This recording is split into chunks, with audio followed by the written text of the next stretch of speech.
Welcome to a special edition of Backstory today. I'm pleased to be your host, John Underwood, for consecutive interviews with candidates for the Los Alamitos Unified School District Board of Education Election 2018.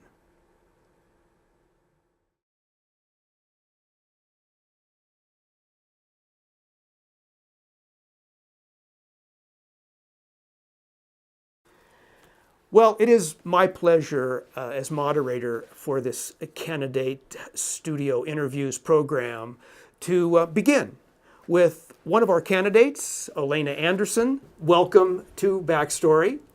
And Olaina, you have some history as a school teacher in several school districts in Southern California. You also have a child who is in what grade? She's in third grade at McGaw Elementary School. Okay, so you've got a long way to go with the district in terms of your own personal interests. And you've been involved in your child's social life as a scout mom, and maybe some people will know Olaina from her interest in controlling violence on campus and the organization that she is very committed to, which is Moms Demand Action for Gun Sense in America. And you've been very active with this organization. We've seen you out there on the campus and holding a banner. And obviously this is an important issue to you. So we'll try and unpack a little bit of that in a moment. But as I'm doing with all of the candidates for board in this process, I'm going to ask you the first question out of the box. What makes you uniquely qualified to hold a school board position and to be elected by the people on November 6th for that position? Well, as you mentioned, I'll be the only person on the school board who has a child currently enrolled in the district, which means that every single day I see what the parents need and what the teachers need and what condition the buildings are in, what classroom supplies we're being asked to purchase and donate to the school. And I hear from parents every day when I drop my daughter off and I pick her up about what they're seeing happening in the schools. And the other thing is I was a high school teacher in school districts with a similar demographic, which means I understand how a school district works from the inside out. And so then when I walk onto campus with my teacher's eye, because that never goes away, I see things and ways that the district could be better serving all of our students and supporting our teachers that other school board members who have no experience in education might not see. Additionally, I have been a vested interest in this community. Since we moved here, I was the president of the Moms Club International of Seal Beach Old Town, and that was for the preschool age, right when my daughter was less than a year old. And I've been, as you said, a founding member of Moms Demand Action for Gun Sense in America in Orange County. Our chapter started with just 2 or 3 moms, and we've grown into hundreds.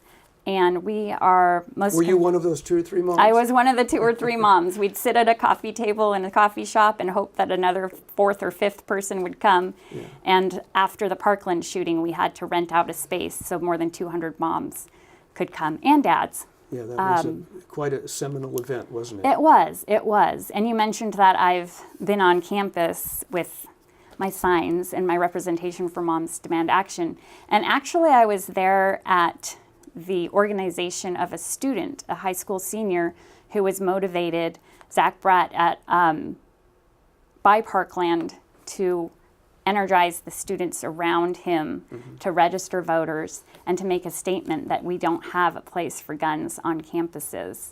Yeah. So I was honored for him to invite me, as well as to be on a panel with our congressman, school law enforcement, and school teachers to talk about mental health as well as physical safety for students. Okay. There certainly must be other issues that face the Los Alamitos Unified School District going forward in 2019. What do you anticipate those to be, and how will you address those? There are, of course, always lots of issues facing students and teachers. One of the issues that our school district needs improvement in is the culture of the school district. As a high school teacher, I always had an escape plan and a lesson plan, but I also always knew that while test scores and trophies tend to be the beacon of success that voters will look at because it's fast and easy, there's a number, and that administrators are very proud of, a school is more than test scores and trophies. It's a culture, and the culture of our elementary school and high school and middle schools needs improvement, and the culture is set from the top. The school board members hire the teachers, hire the superintendent, who then hires the assistant principals and teachers. They also choose what the curriculum will be. The teachers have influence on that, but the school board has the final approval of what the curriculum is, what books will be used in the classrooms and library, and what the teacher development and student programs like Character Counts will be used on the school campuses. As a parent, I see what those choices are and how they affect the schools immediately. Right now, there needs to be a clearer communication from the teachers up to the school board so that the teachers can have a voice. But there's a hierarchical sense of communication where teachers are restricted in their ability to communicate with the board, and their input isn't valued at the school board level. They don't feel they have a voice at the table. Do you feel that's by design? I am endorsed by the Los Alamitos Education Association. So the teachers have had 8 and 12 years to build a relationship with the incumbents and chose not to endorse the incumbents. They chose to endorse me, a parent and a teacher, because I made it clear that that sort of communication line will be very important to me. Right now, the teachers do feel that they are not welcome to jump from classroom to district administration to voice their opinions. And they've actually said the words they're worried about retribution if they do make those sorts of any kinds of complaints. Is it frowned upon or even restricted protocol for teachers to approach a board member even and talk and discuss issues directly, informally or formally? The school board should be readily accessible to the teachers and the parents and the other administrators on the sites. There have been, in the past and in other districts, school board members who go to the schools, as I intend to, at lunchtime and sit in the teachers' lounges and hear from the teachers directly and have that open sense of communication. Right now, the teachers are experiencing school board members coming to like the first day of school, peeking in the classroom, seeing that everything looks beautiful. It's the first day of school, so naturally, and then going away with no communication, and the teachers, and I know, having been a teacher, feeling pressured or like they don't know what to say to somebody who doesn't speak at all to them. That's not an appropriate school district experience. But could a teacher, even informally, let's say after a board meeting or by email, address a board member directly with a specific problem that they feel is not being addressed at the principal level or maybe even at the superintendent level? I mean, is there no communication allowed between those two entities? It's not that there's a rule, but there's a culture where the teachers don't feel like they would be heard and like their opinion isn't significant to influence the decisions that the board is making. I see. Okay. Did you say earlier that that all curriculum at some level goes to the board for authorization through all the grades? Yes, it does. The function of a school board is to oversee the functioning of a school district. But when there's no educator and no parent on the school board, there's not a good understanding of how a school should run and how those choices, like the curriculum, should be implemented. For instance, in 2011, just before we moved here, and I was researching school districts, having taught and worked in Long Beach where I got my credential and grown up in Huntington Beach and knowing those districts really well, my husband and I wanted to come back to live close to our parents with our child. And I Googled Los Alamitos Unified School District and found out that in that year, the current board president, the incumbent, wanted to have their say over what a curriculum would be. The advanced placement environmental science class was something that the teachers at the high school wanted to have taught as an elective for science. Mm-hmm. What year? 2011. Okay. Advanced placement is an international curriculum where a student gets a high school student takes a class, passes a test, and gets college credit so that you don't have to take that basic class when you get to college. Mm-hmm. The curriculum is set. You have to learn the information you need for the test. Mm-hmm. So it's essentially a college level class. It's a college level class at a high school level. Now, Jeff Barke, the current incumbent, mm-hmm. his idea was that he didn't believe in climate change. And so he brought this to the school board's attention, saying that climate change was going to be, and it was called global warming then, was going to be taught as a hard science, but he would prefer it to be taught as a controversial issue. And the board policy changed based on that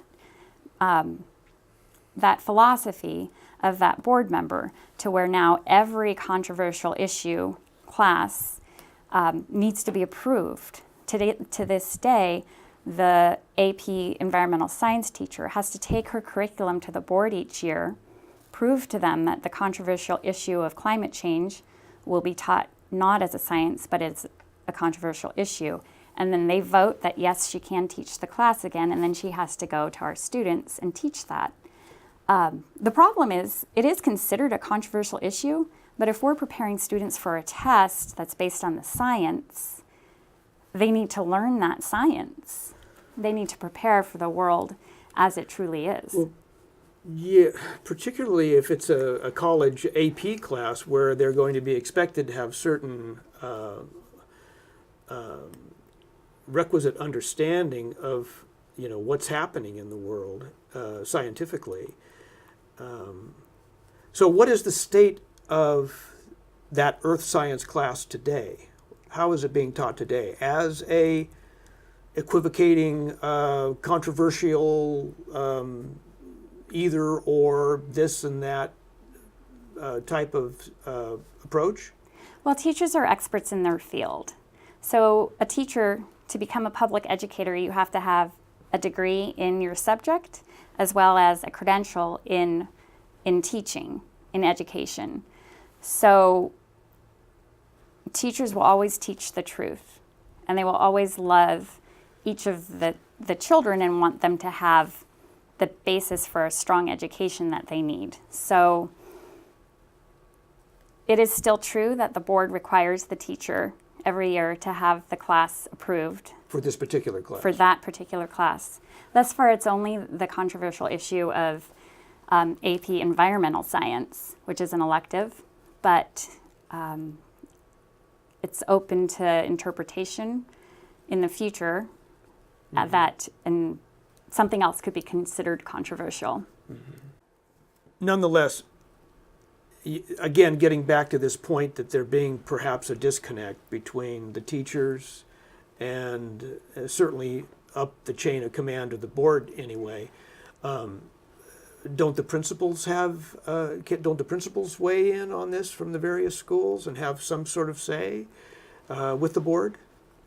The principals do have, and everybody technically should have access to the board members and what the choices are and the decisions are that are being made. I'm simply saying that the teachers feel like their academic integrity is not respected and their voice isn't welcome at the table the way they would like it to be, mm-hmm. to make these decisions about what the curriculum will be and about what teacher development will be. They don't, because they're educators, they're the ones who implement the decisions that are made by the school board. The school board needs to have educators on the board to help the board understand in that decision-making process what the effects of those decisions will be. And right now the teachers don't feel represented, and the parents are not represented either. Okay. You know, big issue coming up. We have to get to it in the few minutes that we have left. And Measure G is coming forward, and I know many folks in the community from here to Seal Beach have opinions about that.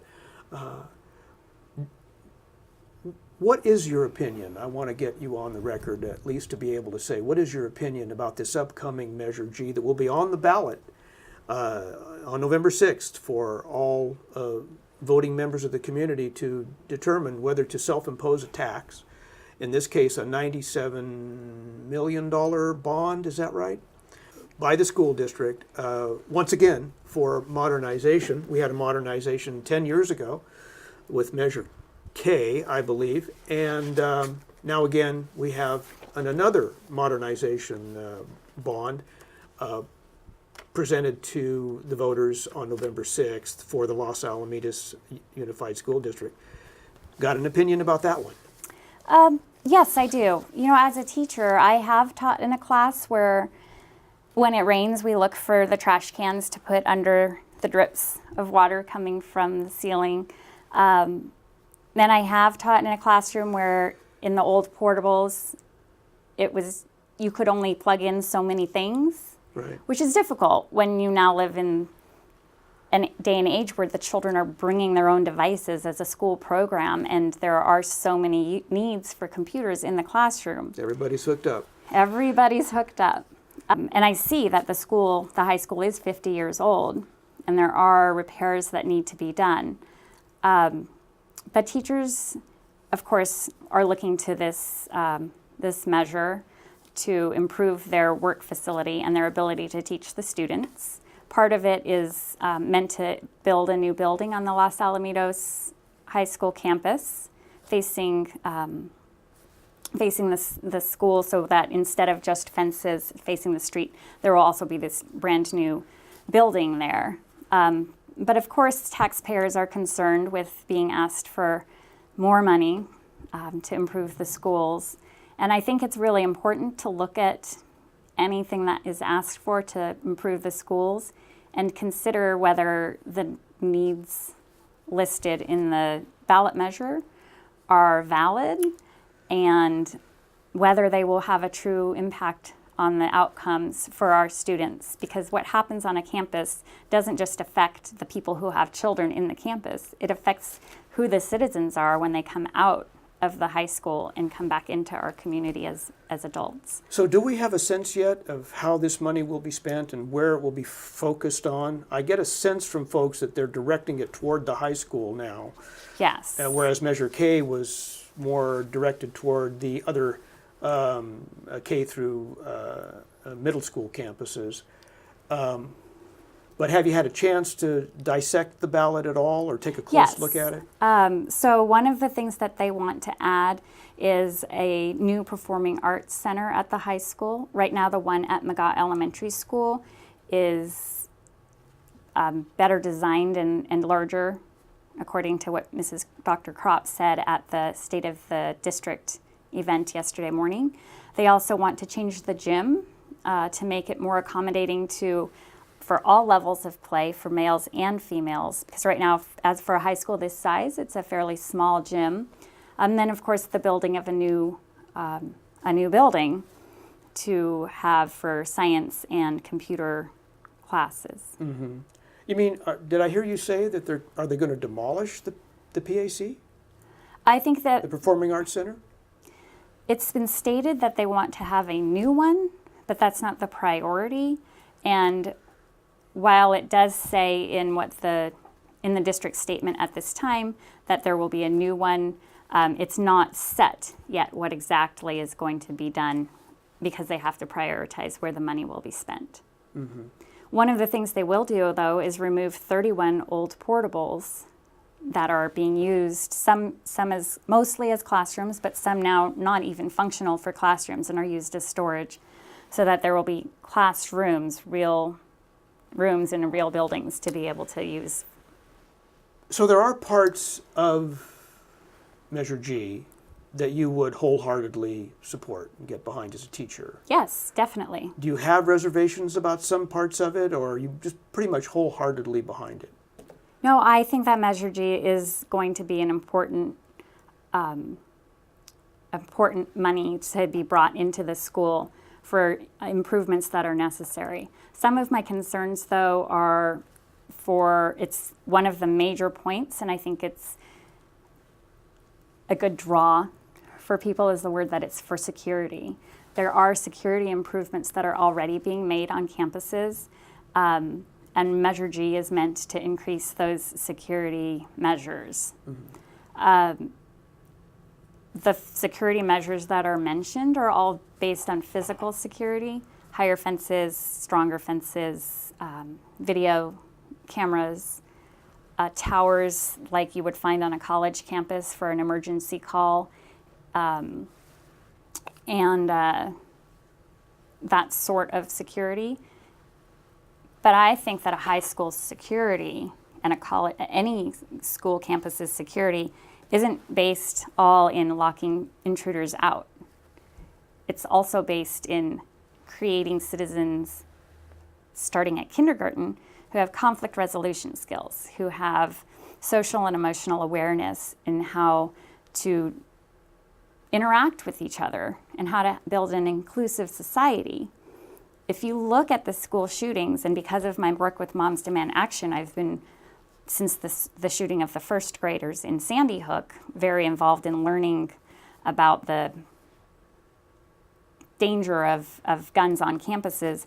If you look at that, it's mostly people who are disenfranchised boys at these schools. It's not always something like a stranger just charging the campus and coming on to have these sorts of things. And as a teacher who had an escape plan and a lesson plan every day when I looked at my students and I thought about where I would hide them, I look at where my daughter goes to school and I wonder, how is this kindergartner, when it started, how is she going to get over these tall fences? How is the kindergarten teacher going to help these kids escape? It's a multifaceted response to have school safety, and I don't think that Measure G includes that sort of response to security.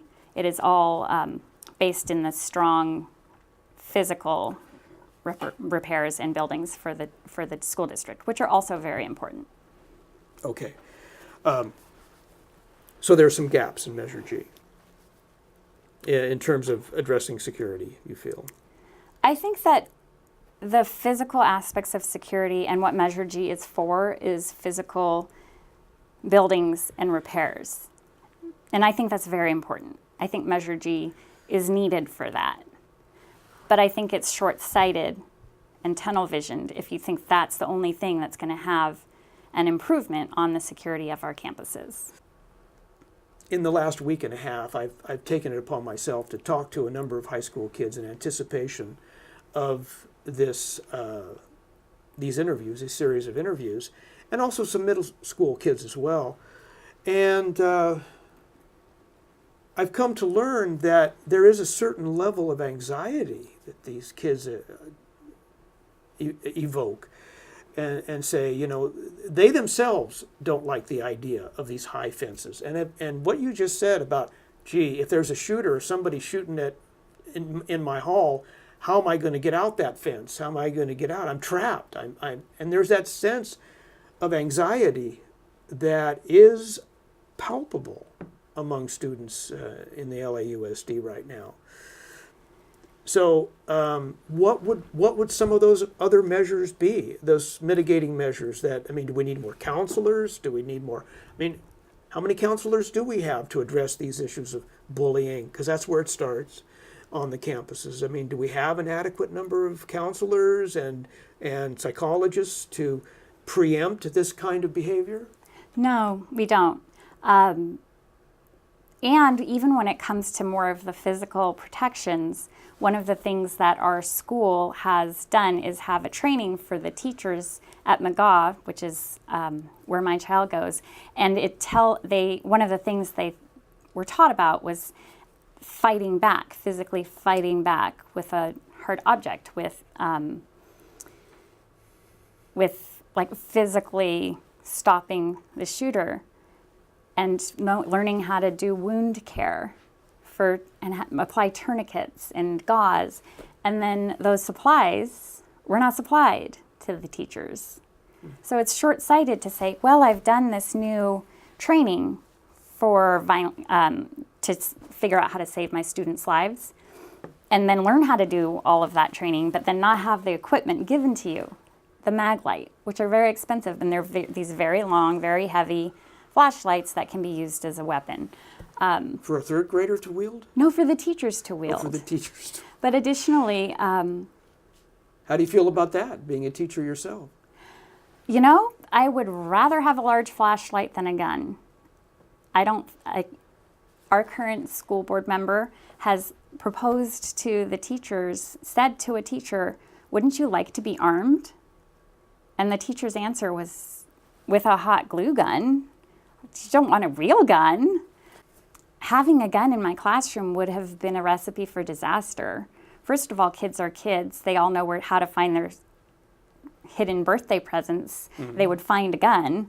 And second of all, if I were in the position to stop a killer, a teacher's instinct isn't, I'm going to kill that person. It's, I'm going to protect the people I'm in charge of. And also teachers aren't trained to be sharpshooters. They're trained to love children and welcome them in. And that's where school security needs to start. And that's where smaller class sizes matter. And that's where having school counselors on campus matter. We had more school counselors in the past at the middle schools and fewer students. Now we have more students, and they've cut the number of counselors available. How many counselors on a middle school campus? We have two. There are two. 2 campuses. There's one counselor, if I'm remembering my numbers correctly. For each middle school? Yes. For a population for each middle school of about how many? There's, I'm not sure on the numbers. I would have to check, but there's one principal and one assistant principal where there used to be 2.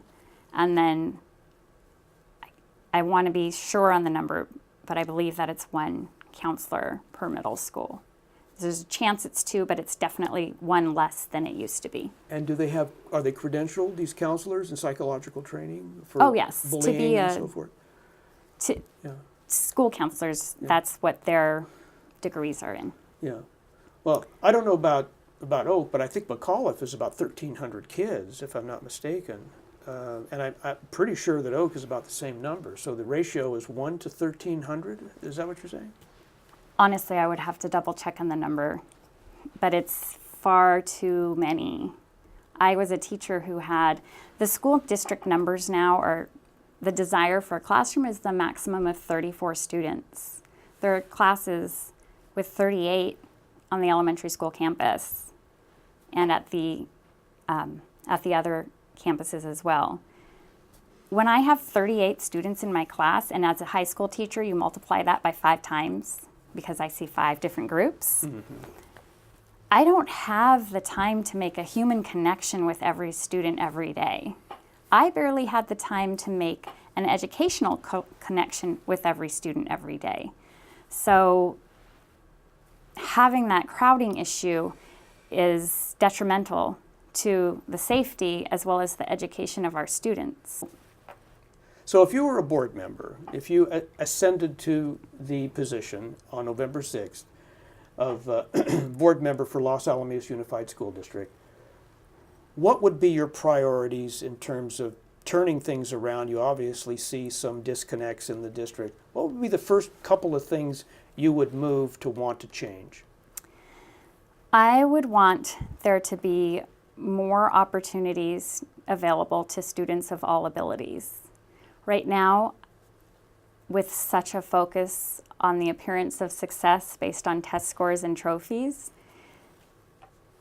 there's an experience of students who are superstars in athletics or art or academics having a lot of attention and resources, whereas students who are more typical in their abilities have told me, their parents have told me, we feel like there's nothing our kids can do. We went to the 9th grade orientation and we went through the academic part and then the athletic part, and we're basically told, if you are really good at this, if you've been training since you were 3 or 4 years old, we have a place for you here.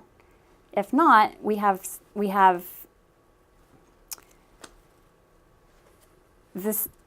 fewer opportunities for you, and you have to find something different. So does that translate for me as the more average students are kind of lost in the shuffle, and I mean, is there a dearth, a lack of what we used to call vocational class training, for let's say non-college bound career placement students? I believe so. Right now there's 2 things happening academically at this school. One is the district's goal is for all kids to take the A through G college requirement to get into the UC schools. The problem with that is that biology, for instance, in 10th grade is the requirement for the A through G classes. There used to always also be a life science class available, which is a slower pace for students who aren't prepared to read at the college prep level and keep up with that class. That class has been eliminated. So the 100 students who used to be here in the life science classes are now put into that college prep class, which does say good numbers for the enrollment of people in college prep classes, but also puts in students who feel like they're set up to fail. They feel like they're set up to fail. Mm-hmm. And as a teacher, I know that when a student comes into a classroom and they don't feel like they can succeed, they become the class clown. They become disruptive. They become also, as a teacher, the focus of the teacher, because the teacher doesn't want to leave any child behind. And I think it's good and well. I think people will easily look at that and say, well, my kid's not suffering because of that, because they're taking the biology class anyway and they'll do really well. But that is not true, because the typical children and the star children that are in that college prep class, their education is affected by the teacher in these large classes not being able to teach to the giant spectrum that's available. So smaller classes would work for that. You could have more focus and attention on each student. Right. Have we eliminated many of the vocational training classes at the high school? We used to have, auto mechanic classes and carpentry classes and things like that through ROP and that sort of education. Is that a diminished avenue for, let's say, average students at the high school, looking beyond high school into career placement? Unfortunately, it is. Currently, the career technical education that is available on the campus is about becoming a medic or working in the hospitality industry in the management situation. There isn't an opportunity to become proficient at all in plumbing or in carpentry or in those sort of auto mechanics, those sort of hands-on skills, which are both necessary for people who want to have a career in that and can become entrepreneurs and own their own businesses. That's a very technical and lucrative field. It is. It is. My father-in-law is going to retire early with a pension because he's part of the plumbers union, but that's his amazing career in that sort of work. And I don't think offering that is saying there are kids who aren't going to be able to go to college. It's saying there are kids who can follow this dream. Everybody's watching these cooking shows and being these amazing chefs.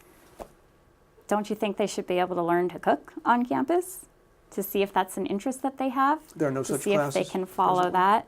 Well, home ec is a long gone class, and not on the campus. And it's all well and good to say, oh, but these things are offered off campus. But how is a student supposed to get to something that's off campus and at off hours? Well, you make some very good points and very eye-opening conversation here for me.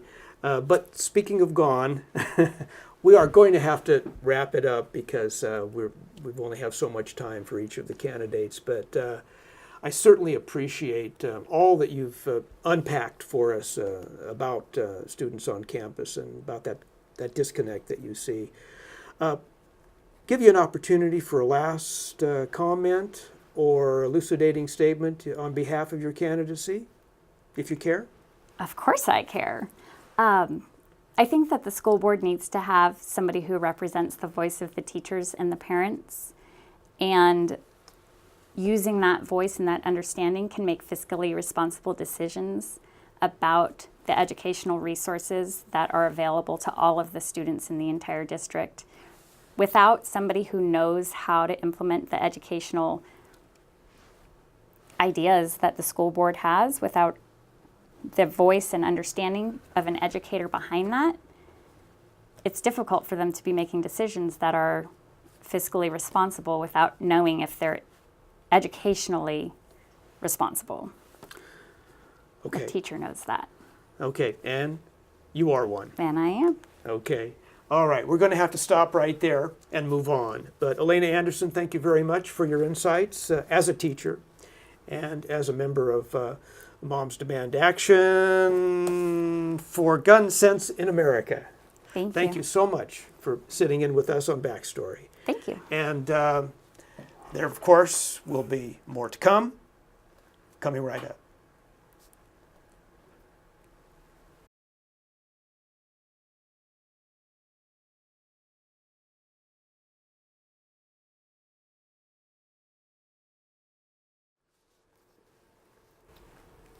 Okay, we have in studio with us another candidate for Los Alamitos Unified School District Board. A total of 5 candidates. Candidate number 2, Connor Swan Smith. Welcome. Great to be to here. Backstory. And I want to begin by asking you the question that, well, I'll ask everybody the same question starting out. And it basically, I'll put it to you. What makes you uniquely qualified, in your mind, to sit on a board seat in the Los Alamitos Unified School District? Well, I think that's a great question. I think that especially, I just came through the whole district. I graduated from the high school, class of 2017. I went to McGaw and Oak. So I've just been through the whole district all the way. I know what it's like to be a student in the district now. And there's nobody on the board or running for the board who represents that that group of people. Nobody who talks for the student. And I think especially that the board now has a somewhat of a disconnect from the students and the teachers, and I think that I am in a great position to rebridge that and make sure that they're taking care of the students' needs and making sure that they get what they need. Mm-hmm. You just graduated last year, 2017. Yes. And now you're on to your college career at UCI. Yeah. And I guess your quarter's about to begin, Mm-hmm. right? So you have a particular perspective on campus life, and especially from a student point of view, about what is actually going on campus at Los Alamitos High School and maybe even at the middle school. Are students being represented at the school? I noticed that recently there was a demonstration by students wanting to voice their opinion about the terrible shootings at Parkland and others. Parkland just this year, but all of the other shootings, Sandy Hook, and just got to a point, and students were very concerned, I know, and they took it to the streets basically. but were not allowed to take it into the campus. They were allowed to teach in for an hour or so, but they had to take essentially their grievances to the street. And that's when I began to sense that there may be some disconnects between the students, maybe the students and not necessarily the teachers, because actually there were some teachers out there with them too, but students and administration, I'll just say. Did you get that sense when you were going to the high school or even at the middle school? Yeah, I think that there's I want to give credit to the teachers. I think that they do a really great job and are very close with the students and know what's going on. But I do think that as you get higher up, especially with the school board now, there's just a big separation between them and everybody else. Everybody kind of works closely together. I feel like the teachers not only are close with the students, but make the students feel really good about participating in what happens in the schools. And I think that's, one of the reasons that I'm sitting here today was because of the teachers at LaSalle and in the district. Okay. And of course, those are recent recollections for you too. So your input would be very fresh, I would think. Do you think that there are issues, particularly at the high school campus, that are not seeing the light of day, reaching the board, issues that are of concern to you that you think are not, that maybe even the superintendent or the board may not even be completely aware of? Yeah, I think that there's currently a big problem, has been a big problem with juuling, vaping in the campuses. What's juuling? So juuling is basically, it's one brand of electronic cigarettes, but it's sort of become like Kleenex, just sort of a generic name for the whole thing now. But it's like vaping.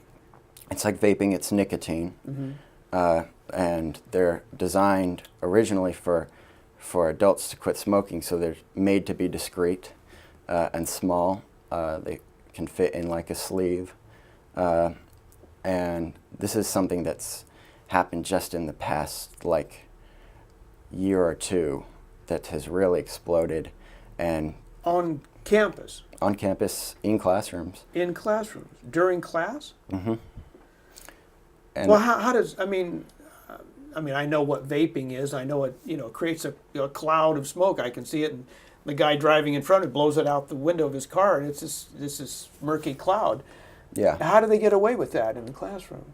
And this is one of the reasons I think that being connected with the students is so important, because you don't learn about how stuff like this works and how they do it, so that you can look out for it and proactively help the situation. Is they basically, oftentimes they'll put the jewel in their sleeve. They'll inhale from it, breathe it back out into their mouth, and then swallow it again, and the cloud is gone. So does it create a cloud? But they just inhale the cloud too, or? Yeah. But it does create a cloud of sorts, like vaping. It does, yeah. Oh, okay. If they don't do the trick. But they inhale it. Yeah. Okay. Well, and the teachers don't pick up on it? No, I don't think that they know what to look for. And it's, unfortunately, it's designed to be discreet, so that's not any help. But that's the way it is. Okay. Are there other issues? We used to think we had a drug problem at the campus? I mean, can we say at this point that, I mean, are drugs under control at Los Alamitos High School, would you say? I would say they are. I mean, they're never going to completely go away, and they haven't completely gone away. But as far as it being a specific issue to Los Al compared to other schools, I think it's basically gone down to almost nothing. Okay, well, that's good to hear. That's good to hear. But it's been replaced by juuling. Yeah. Okay, juuling. All right, I got it. Let me ask you then, if you were to ascend, become a board member in the Los Alamitos Unified School District, what would be the first few things that you would want to address on campus that you feel, having been currently a student on campus and seeing just how the whole process works, what would you say would be some very important issues from a student standpoint to address if you were a board member on Los Alamitos Unified School District?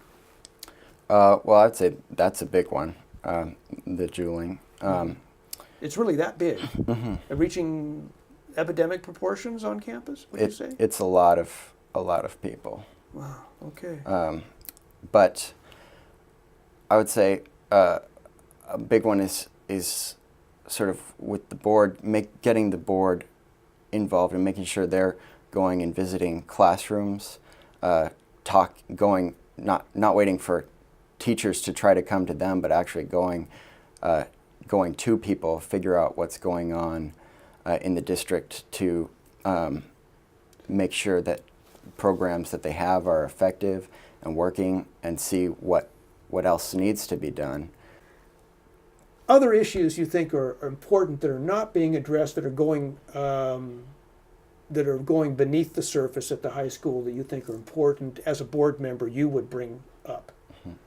Well, I think at the high school there is a huge push and emphasis to make sure that every student goes to some form of college, whether it's a community college or like a state school or private school, but any type of college, no matter what might be best for them. And I think that for a lot of people, especially in today's economy, that's that college has become more necessary than it has been. But I think there is a lot of people who that's not necessarily the best option, especially to be pushed in it for both educational and financial and just overall success. I don't think everybody needs that necessarily, and it's not necessarily the best thing for everybody. I know at one time there were some fairly advanced automotive shop, and there was carpentry shop at the high school, and I recall that. And there were ROP programs. I don't know how significant they are, but I mean, in terms of a career path, we had automotive shop, and we had classes for the trades. Are they not there anymore? They aren't. I know they do have the ROP classes. I can't remember exactly how many they have now, but even that, students are still. It's sort of more like a sort of hobby or fun class to take rather than an alternative to going to a four-year school. So it's not considered a serious career path at Los Alamitos High School. Right, and I would say even the ROP classes,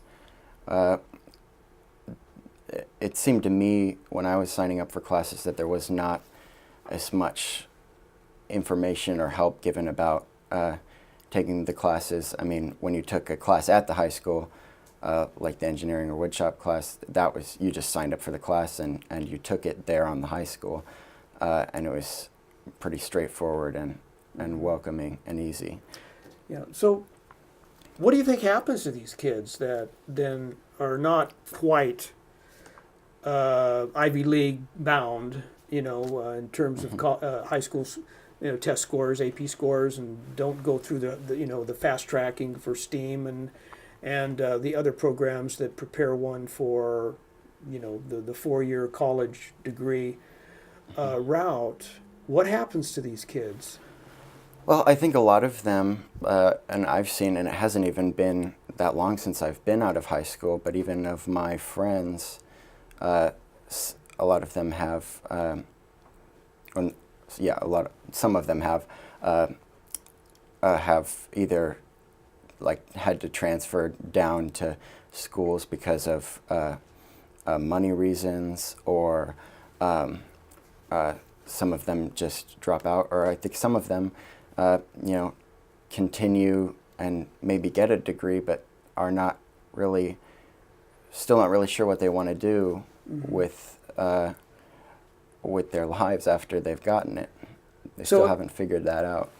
So if you were elected to the board at Los Alamitos Unified School District, what would you try and do? How would you try and fix this problem? Well, I think a big thing is that it's kind of an attitude problem with just how the issue is treated when it comes to counselors and help. It's all about, what's the right college for you, and what college should you go to? What college can we get you into so that you can go to a college, instead of what you want to do, what you're good at, what would be maybe a good ending position for you long term. Okay, so that's not being addressed right now by the counselors, or typically, or there's a bias, let's just say, toward pushing people into 4-year college-bound, degree-directed paths. Yeah, I would say so. Yeah, okay. All right. Well, I want to broach a subject that I've done with others as well, candidates for Los Alamitos Unified School District, Connor, and it looms very large on the horizon. In fact, on November 6th, on the same ballot you're on as a candidate for the board, is a measure, and it's called G. Yeah. And that measure G is a bond, essentially, that the school district wants to float a second bond in 10 years, this time for $97 million, I believe. And they're asking voters and taxpayers to foot the bill for modernization of, among other things, but primarily the high school. Yeah. Talk to me about your opinion about that, being fresh from the high school and knowing firsthand as a student what's needed over there, what's necessary, what's not. What's your opinion of Measure G on the ballot on November 6th? Well, I can tell you that, first of all, I think that there's a lot of things at the high school, what they talk about a lot in the language for supporting Measure G. There's a lot of buildings at the high school that are just basically in complete disrepair. I mean, they're portable classrooms that were meant to be there a couple years, and they've been there for, I don't know, like 40 years. They've been there a long time. They're falling apart. They're not real. They're not real classrooms. They're a temporary solution that got dragged out. So I think there is work that needs to be done at the high school to modernize it. One thing I think about Measure G is that there is first of all, in Measure K, the last bond that they did pass, they wanted to 10 years ago. Yeah, they wanted to modernize the high school with that one. And at that time, the high school was actually the most modern. campus. So they modernized all the campuses except the high school, and they ran out of money, I guess, for the high school. They never modernized it. So one thing that concerns me about Measure G is that there's a few things on the measure that have nothing to do with making sure that the high school is a modern campus, and certain things that would cost quite a bit of money that aren't modernizing the high school. Can you point to a few of those items? Yeah, like such as one big part of it is putting security fencing and security cameras on all the campuses, and not just the high school, which all the other campuses have already been modernized, but they want to do work on those as well. So their primary push for passing Measure G is modernizing the high school. Mm-hmm. That's a big, expensive part of the measure that is only part of it's going to be for the high school. And so I worry about that kind of taking over some prominence from getting the high school done, which does need to be done. So You mean providing security measures at all the other campuses? Yeah, which some of the things that they talk about in the measure for that would be very expensive. So one thing is that they also wanted to put in stalls throughout the high school, or they're called like blue towers, where it's basically you can just press a button. They have them on a lot of college campuses, where you can press a button and talk to like emergency services right away, which they have them on a lot of college campuses because there's a lot of issues at nighttime, especially with safety. But there's not a lot of people walking alone on the campuses at the high schools at nighttime. So I'm not really convinced that that's a major issue. And it might be nice to have them, but they're extremely expensive. Do you feel that the cameras and the security fences and all the other safety measures, so-called, that they would put in at the campuses, particularly at the high school in this go-round, is not the right way to look at safety for students at the campus? What would you suggest instead? Well, I mean, I think that kind of almost worsens the issue. I mean, it's hard if there's fences. It's not going to keep anybody who intends to do harm out, because there's still ways to get into the school. Even with the fences, there's always entrance points for students to get in. And if somebody were to get in, like say a shooter who wanted to do harm to people at the high school, once they're in, now it's tough to get out of the high school. And so you have kind of an opposite effect. I mean, do a lot of kids look at it that way? I mean, do they see it that way? Is that how a lot of kids at the schools are seeing themselves, like penned in? I think it kind of creates an atmosphere of like you said, being sort of fenced in, being penned in, and not like a school. If they secured it all with fencing. Mm-hmm. And, yeah, I see. Interesting. Is there a great sense of anxiety, an increased sense of anxiety among the students at the high school now? You're just fresh from the campus as a graduate in 2017. Have you noticed a heightened sense of anxiety on the part of the students? Yeah, I would say so. I think that it's kind of inevitable with the not just like the shootings, but the whole political atmosphere and climate that's sort of been building and boiling over the last few years. Have students at the campus, particularly at the high school, I mean, have you noticed more confrontation among students and clashing about over what you call politics? Yeah, I think it's just become more divided.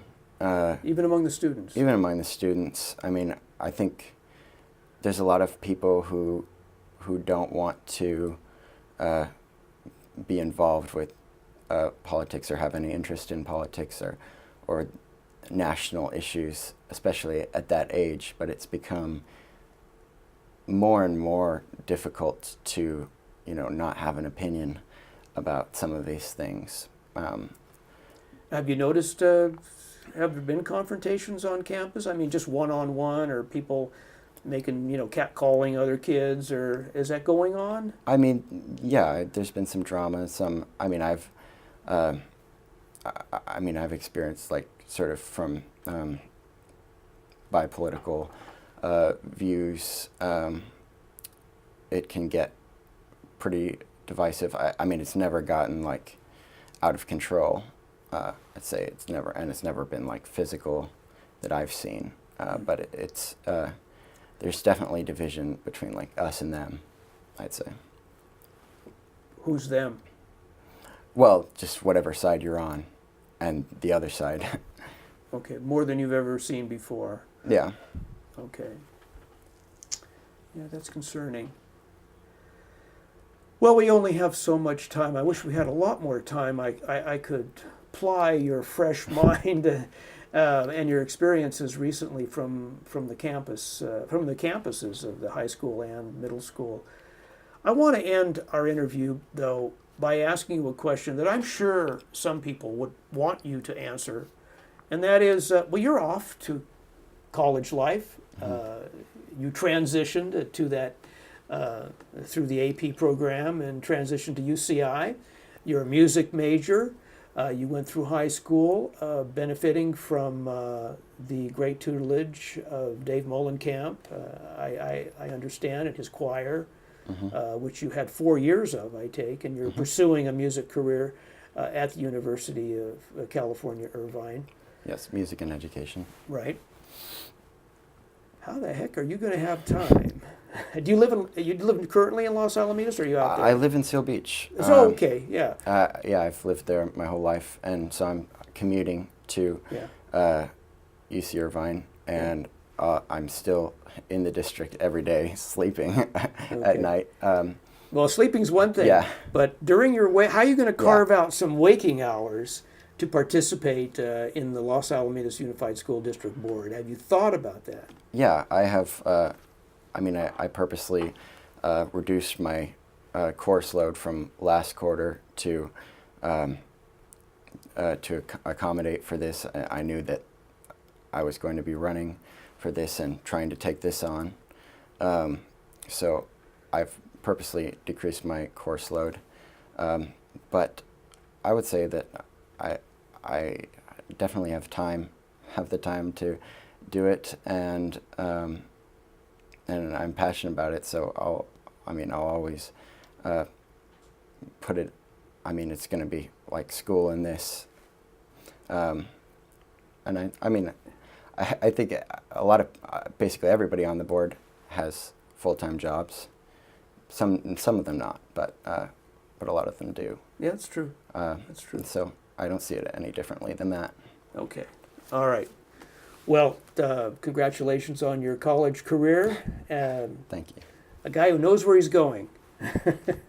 Connor Swan Smith, candidate for Los Alamitos Unified School District Board, and hoping for your vote on November 6th. We'll be back.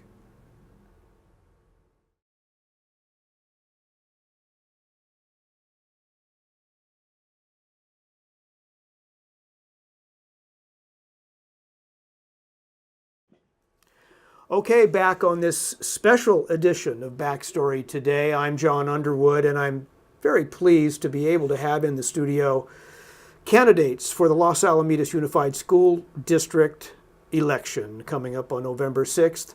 And across the table from me is a smiling Marlys Davidson. I'm happy you're happy to be here. My first TV interview. Is it really? I've been filmed before, but first TV interview. Okay. Well, you look striking in red. Thank you. As is my wont with all the other candidates, I like to give the candidate the first swing. So I'll ask you the basic question. What makes you, in your mind, uniquely qualified to hold a board position of the Los Alamitos Unified School District? Okay. Well, I've taught in the district for 25 years and served as a consultant. I grew up in the district. My parents bought their very first home here for $18,000 in Rossmore. So you know that was a while ago. Yeah. I love this community. My husband and I pulled it together to come back and raise our children here because we believe it has a unique quality to it, a community where people care about each other and are deeply engaged and involved.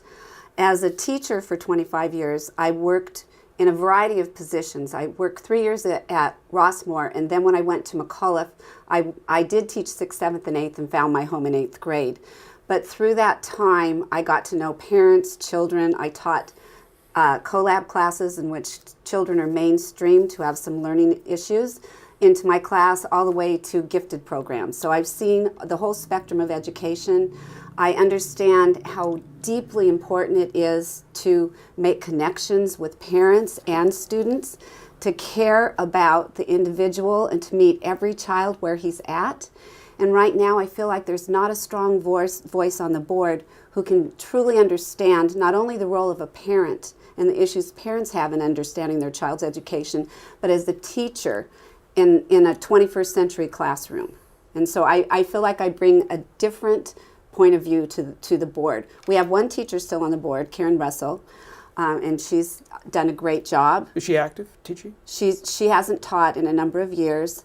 And the classrooms of the 21st century have changed deeply. We aren't in rows. We aren't using textbooks nearly as much. It's a very digital age and a very transforming age. We've come up with curriculum that challenges our students with Common Core.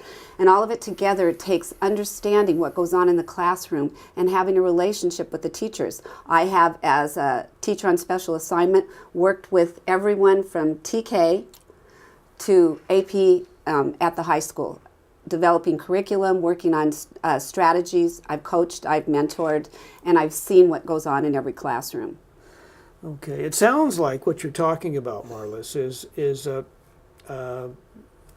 some kind of a disconnection between the board and as it filters down through staff and administration to the student.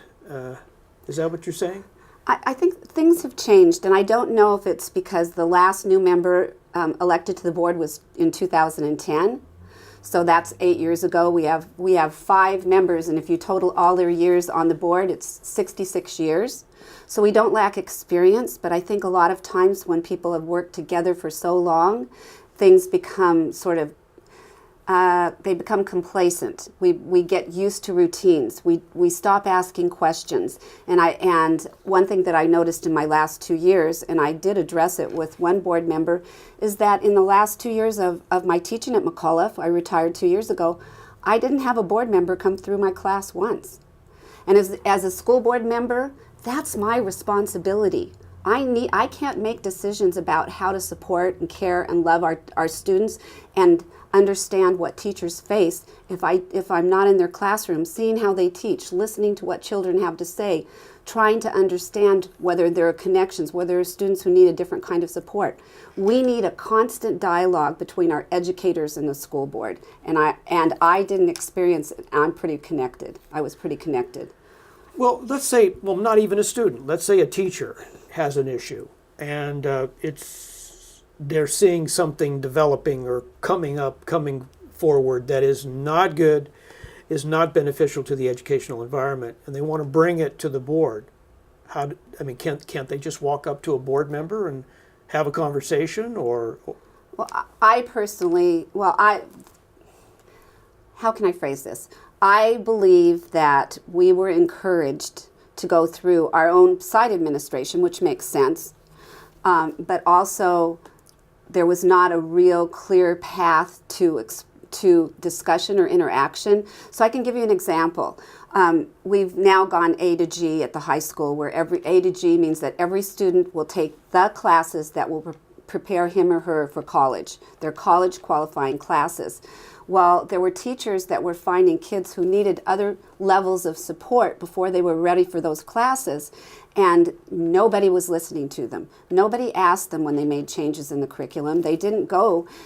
If you're sick, you go to a doctor. Okay? If you're going to sell your house, you go to a realtor. If you're going to make changes in curriculum, if you're going to ask that certain classes are eliminated because you don't believe they're needed, you can't do that without asking an educator. The educator understands the impact on curriculum, and he or she understands the impact on the individual students. And when I go back to that whole phrase of meeting a child where you're at, it's fine to set the bar high and say we want all of our students to have the opportunity to take the classes A to G. That's a wonderful bar to set. But you could tell me to run a marathon next week, and I can't do it. I have to train, I have to be prepared. I need to go through the steps that will get me first to the, 5K, 3K, 2K, down the block. We have to meet our students where they are, and therefore we have to be aware of what the teachers have to say, what the teachers' needs are, and listen to parents when they say their children are struggling. So, Yeah, well, that's an interesting point you brought up about kids, not able to jump on the fast track to the college-bound train. We all know that AP scores and are the hat on which the school district hangs its credentials, essentially. It's easy to understand, it's definable, those numbers are easily recognizable as markers of success. But I wonder, and it was very enlightening talking to the previous candidate that came in, Connor, students. and Yeah. had a very fresh view of what it's like to be a student who maybe wasn't able to jump on that fast track. And those are the people we need to listen to. Yeah, he said they got left behind a lot of times. You saw that quite often. Now he's at UCI. He's doing well. He's a music major, but he benefited greatly from his education at Los Alamitos High School. But he said he saw a lot of kids that had nowhere to go, that were essentially square pegs in round holes, that were not. And yet, when I asked him the question about, well, the obvious, there's vocational training and there's trades-minded. He said, well, I don't know what those are, and I don't know. They don't exist anymore. And I was shocked to find that even the automotive training had diminished, if not wiped out entirely. He said it was now a choir hall where they had automotive training. So what's going to happen to these kids? I mean, where do they go? Well, if they're enrolled in Los Alamitos High School? I kind of address that twofold. I feel that some students need they need a safety net. They need more support. They're not quite ready for the rigors of a college prep class. That doesn't mean that they won't go to college. That choice may be down the road. I know there are students who have social emotional issues that are blocking their education, and if we could help those kids, then that could definitely mean they would be on a different track. But we have to know our students. Our ROP program at the high school pretty much consists of sign language, there's emergency medical technician training, fire science, and I think there's one more that I can't, maybe it's a culinary class. And then the way that you can go beyond that is to go through the Orange County ROP program, and you can take a class off campus, and if you set that up, you need to go through your counselor and create sort of a time management plan. But the ROP classes on our campus, as I understand it, are very limited. What I would really love to see is, and if I make it to this board, I would love to see more partnerships. Los Angeles Unified partnered with NASA. NASA came to them and said, Give us your kids that have aptitudes in certain areas but maybe aren't making it academically.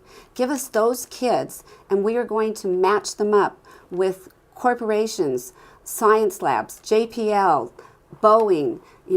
We're going to find a place for them, shadowing and being mentored by people. And then they're going to find what they see themselves doing, and we will help work with the school district to set up the educational plan that will get them so that they can graduate and then pursue those kinds of interests. There's so much out there. You don't have to be a doctor or a lawyer or have your own business, and you can be incredibly successful if you find your passion. You have filmmakers here in this room right now. There are jobs out there, but they need to be mentoring. We could have students in here following your filmers right now and learning about how to film an interview. We could partner with the community in a way that would give children a chance to see a future that they could connect with and feel passionate about. That's what I would like to see. We can't build everything on a campus, but we can use this community where people reach out all the time and connect our kids in a way that will help them want to be in school. Mm-hmm. Okay. So what kind of a STEAM program for, let us say, the underachievers? Mm-hmm, yes. And in underachievers, there were a lot of geniuses that were underachievers. There were a lot of very bright people with learning disabilities that struggled in a normal classroom. So yes, for people who are not maybe following the academic track, we have to help them see what the good in them. We have to help them see their promise, their future, their talents. Because there are so many kids who are kinesthetic learners. Sitting in a classroom and looking at a book or even doing research is not something that jives with their way of thinking. They're kinesthetic. They want hands-on. The robotics programs, they want to be a part of something that they can handle and touch and feel. And that's the way they learn, and that's the way they create. Yeah. Does this fall into line with your philosophy, or the philosophy, I should say, of what we now call core?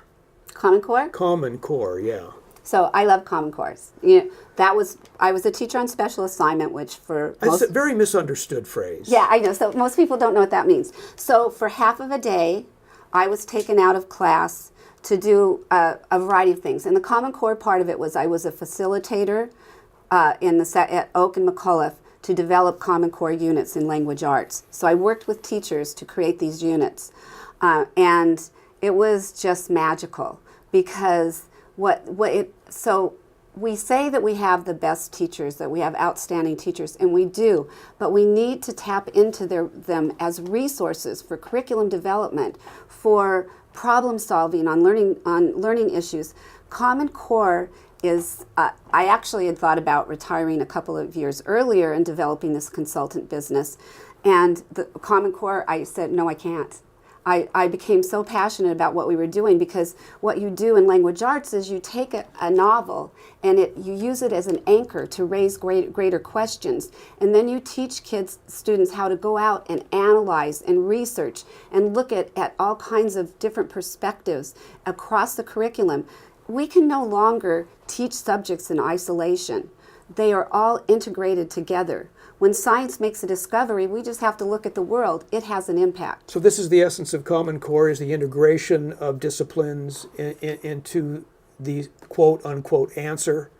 Yes, and to teach students something that the world needs, an ability to identify an issue, to ask a question, identify a problem, and go out and research the world to see what those answers, how the solutions to those kinds of answers. Yeah. The other part of that is that a big component of what I loved was that we taught our kids how to find valid sources, how to identify, research, studies, the work of a scholar as compared to one of my students cited on one of his papers, Jimmy Z's blog. And I said, okay, Jimmy Z is not really a reliable source. I'm sorry, if he can't even tell us what his last name is, he has very little credibility. So you teach them how to go in and find out what are credible sources. How can we trust what we put into our papers? So Common Core teaches students how to identify a problem, look at multiple perspectives. You have to be able to understand the other side create counter arguments based on research, and everything you say you need to validate with evidence from the world. Yeah. In the journalism trade, we call that fact checking. Yeah, fact checking, no fake news. Okay. So bringing it back down structurally to Los Alamitos Unified School District, who makes those decisions? Who implements Common Core? And has it been implemented appropriately in the Los Alamitos Unified School District? So for us in language arts, it was the assistant superintendent who now has moved on to another district. I had the highest regard for this man. And then we've had 2 people since then come in, and they've done a good job. They pretty much cut us loose. They gave us the materials we needed. They gave us time off to develop the units. I think part of what I would have expected from the board, though, because the board is responsible for the books that we choose. They're responsible for the curriculum. They vote it thumbs up, thumbs down. I would have expected more of a discussion, more of a presentation. So you're using Jekyll and Hyde. Explain to us how it's being presented in the class. What's the outside curriculum? Because in the country, there's been a big backlash about Common Core based on the fact there are people who fear teachers are bringing in their own agendas, their own ideas, and their own political or social philosophies. We were really careful about that, and we would have been proud to present our units to the board, but we were never asked to do that. I think they trust the district administration is doing its job, and the district administration says, we did our job, and it's all over. Okay, but I don't agree with that. I believe there should be a conversation. I believe I was a TOSA on special assignment, teacher on special assignment, half the day. That's very costly to the district because you have to hire a teacher or work out the class structure so that the classes I would have been teaching are covered. So you can figure $50,000, $60,000 a year for a half-day TOSA. I reported into the district, but I was never once again asked to talk with board members, not in front of the public. I think we should have sat down at a table and they should have said, so Marlys, we've made a major investment in what you're doing. Tell us what you're doing. Tell us how it's improved teaching. Tell us what needs to be done, how we can make it better, if you need more, or if you feel that the program's not working and it's not a good use of taxpayer funds. Nobody asked me that. I would want to know as a board member. Well, why was there a kind of hands-off approach by the board? I think they put total trust in the district administration to just tell them everything's working and that's it. Where there are issues, there are concerns, and they never talk to the teachers about it. They have not talked to the teachers. In the spring, the teachers went to the board and just really crying out for a conversation, saying that the decisions to eliminate certain non-A to G classes were never discussed with teachers. The decisions to change the math program to accelerate the pace was never discussed with teachers. The teachers who are brilliant and now have students in a college prep class that are struggling are dealing with a class partially full of people who are ready for the curriculum and then students in the class who are struggling and you have a heart for, but what do you do in a 50-minute period? And they would go for help and they got no help. They were told, well, differentiate the curriculum. Every teacher knows how to differentiate in this district. We are highly skilled, highly talented teachers. That's not the answer. But we're not all teachers. Can you define differentiate? Okay, so whereas I might expect from you, an A student, you should be able to write a multi-paragraph argumentation response and use these 3 sources. I might find this is what you would. I might find 3 sources that are less complex in text but address the same issue and ask somebody else, I want you to develop an argument and I want it to be 1 paragraph. Because you meet the students where they are. That's what different. And so, yeah.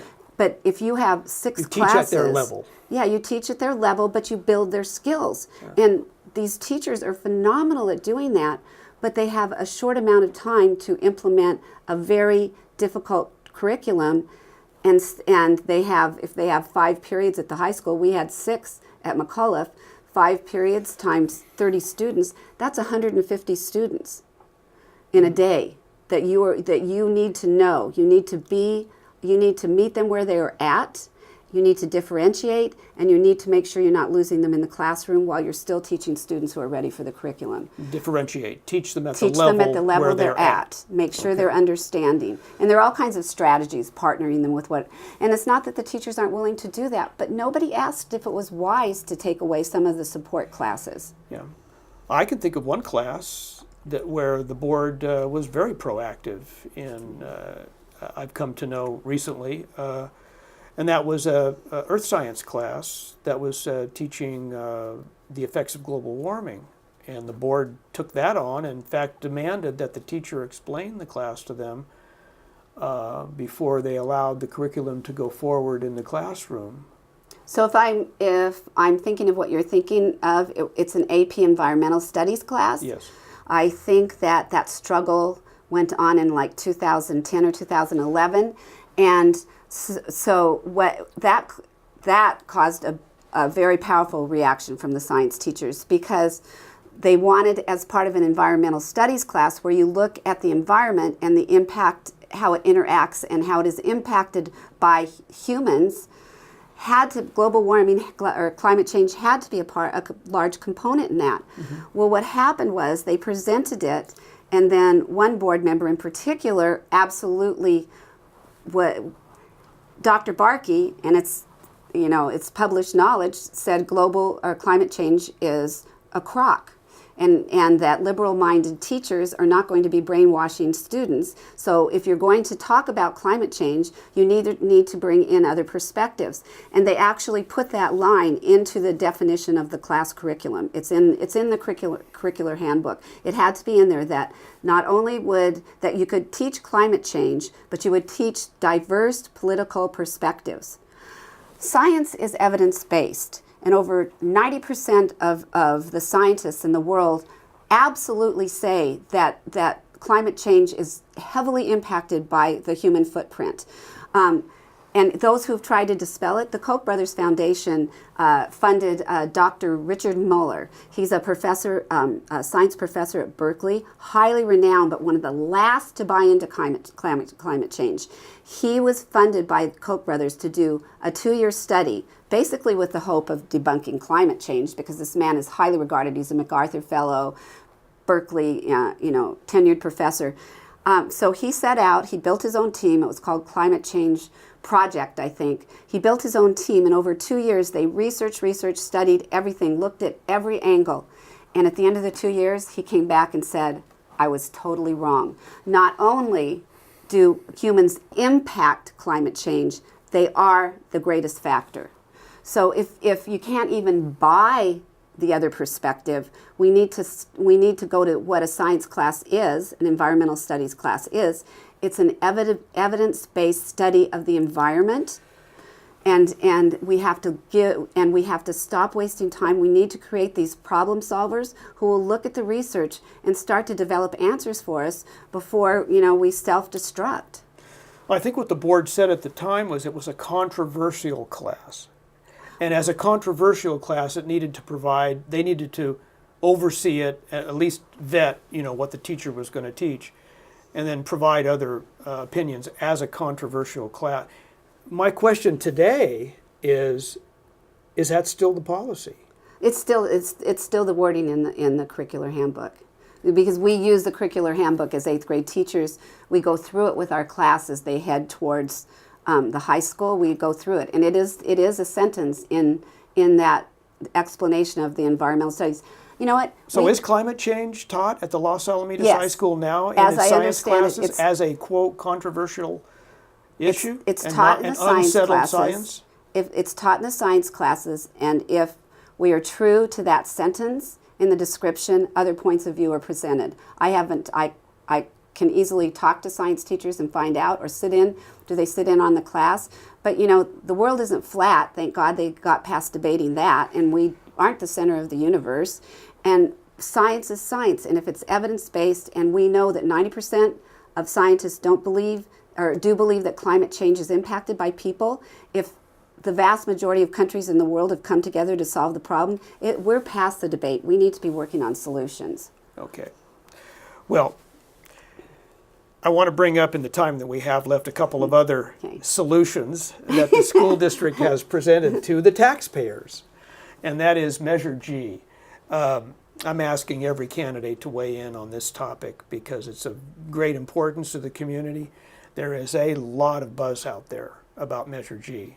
And as a heard it. reporter, I I've remember heard it. Measure K 10 years ago because Yeah. I was writing for the News Enterprise at that time.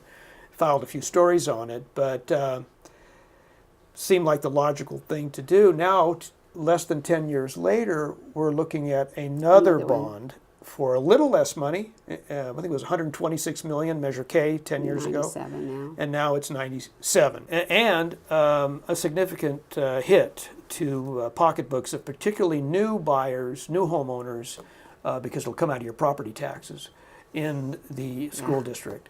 So what's your take on Measure G?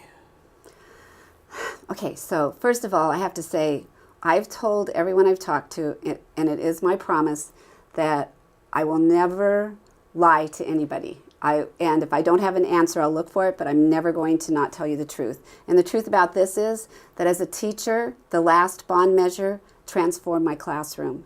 It transformed it. It took us from, it's like driving a Conestoga wagon across the country or getting on a jet and flying. I could do things that I never could do before.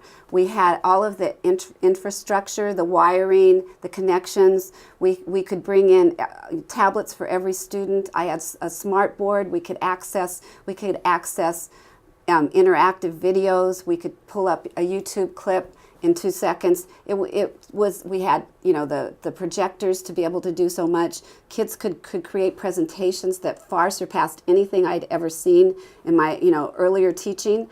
So I truly value what came out of that last bond measure.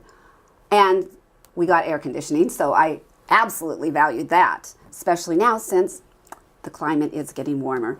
My problem with it is, and what I feel the problem with the community being against it, is not just the cost to the individual, it's the lack of transparency in our spending over the years.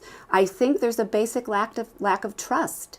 I don't think people feel that money has been necessarily handled well enough to now take this hit and turn a whole other $97,000 over. What I would say... 97 million. So 97 million, sorry. We wish it was 97,000.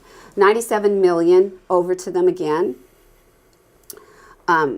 I would say that as a parent and as a teacher, both my husband and I are leaning towards voting for it, but I'm not done listening because I looked at the ballot, the voter guide, and they had all of the reasons, arguments for it, and there were no arguments against it. There were no people listed as, people you would consider credible sources listed as in opposition. I don't think that's the truth. I think there's lots of opposition out there, and those arguments need to be heard. So I as part of what I'll do in the next month is listen to people. Well, those arguments are out there, and that's how I'm finding out about it on social media of various types. I see it on Facebook. I see it on in the newspaper papers. I see it in Nextdoor. I tried to get on that. I tried to get on there's that one gentleman, and I track a little bit of it from time to time, especially recently, and particularly for this interview. And I'd love to see it. And he says, he makes the comment, I won't mention his name, but a prominent person in this thread on Nextdoor. When you read the list of projects that was done with the last tax increase versus the one they're proposing now, the last tax increase being Measure K, $126 million, versus the one they're proposing now, Measure G, there are many of the same items, which begs the question, what was done? Where did the money go if we're being asked to modernize and repair and upgrade the same schools again? So what I would say to that is that they need to answer those questions. There needs to be a town meeting where they explain why those things weren't done. Did they go over budget? They're talking about creating a task force or a committee that will oversee. That's if I am on the school board, that committee that committee is not going to be chosen by the board and the district administration. People are going to be able to come out from the community, because I've been on a number of panels and interview situations where I felt like the decisions were already made and everybody at the table was in agreement that maybe I was odd man out. So to answer his question, they need to be accountable. There's lack of transparency in our district. There's lack of conversation. If you go to the board meetings, and I do go to board meetings, they're pretty boring, because there very rarely is any public discourse. People don't any longer come to the public forum and ask those questions. Somebody should come to a school board meeting and ask them that, and ask them to answer the question now. I have a feeling they will begin to. They will be doing that, yeah. And, and I'll be sitting in the audience listening. But here's what happens when you don't have complete transparency. When you're not, you know, I read the ballot. In fact, I have the ballot right here. I have a copy. It's a little vague too. Ballot G. Downloaded it because little hard to find, but I unearthed it online from ocvote.com. And truly, it is very vague. It's vague. And I met with Dr. Kropp and talked with her about this, and she presented a list to me that was more specific than that, which was, when I read the ballot measure, I was a little disappointed that they weren't.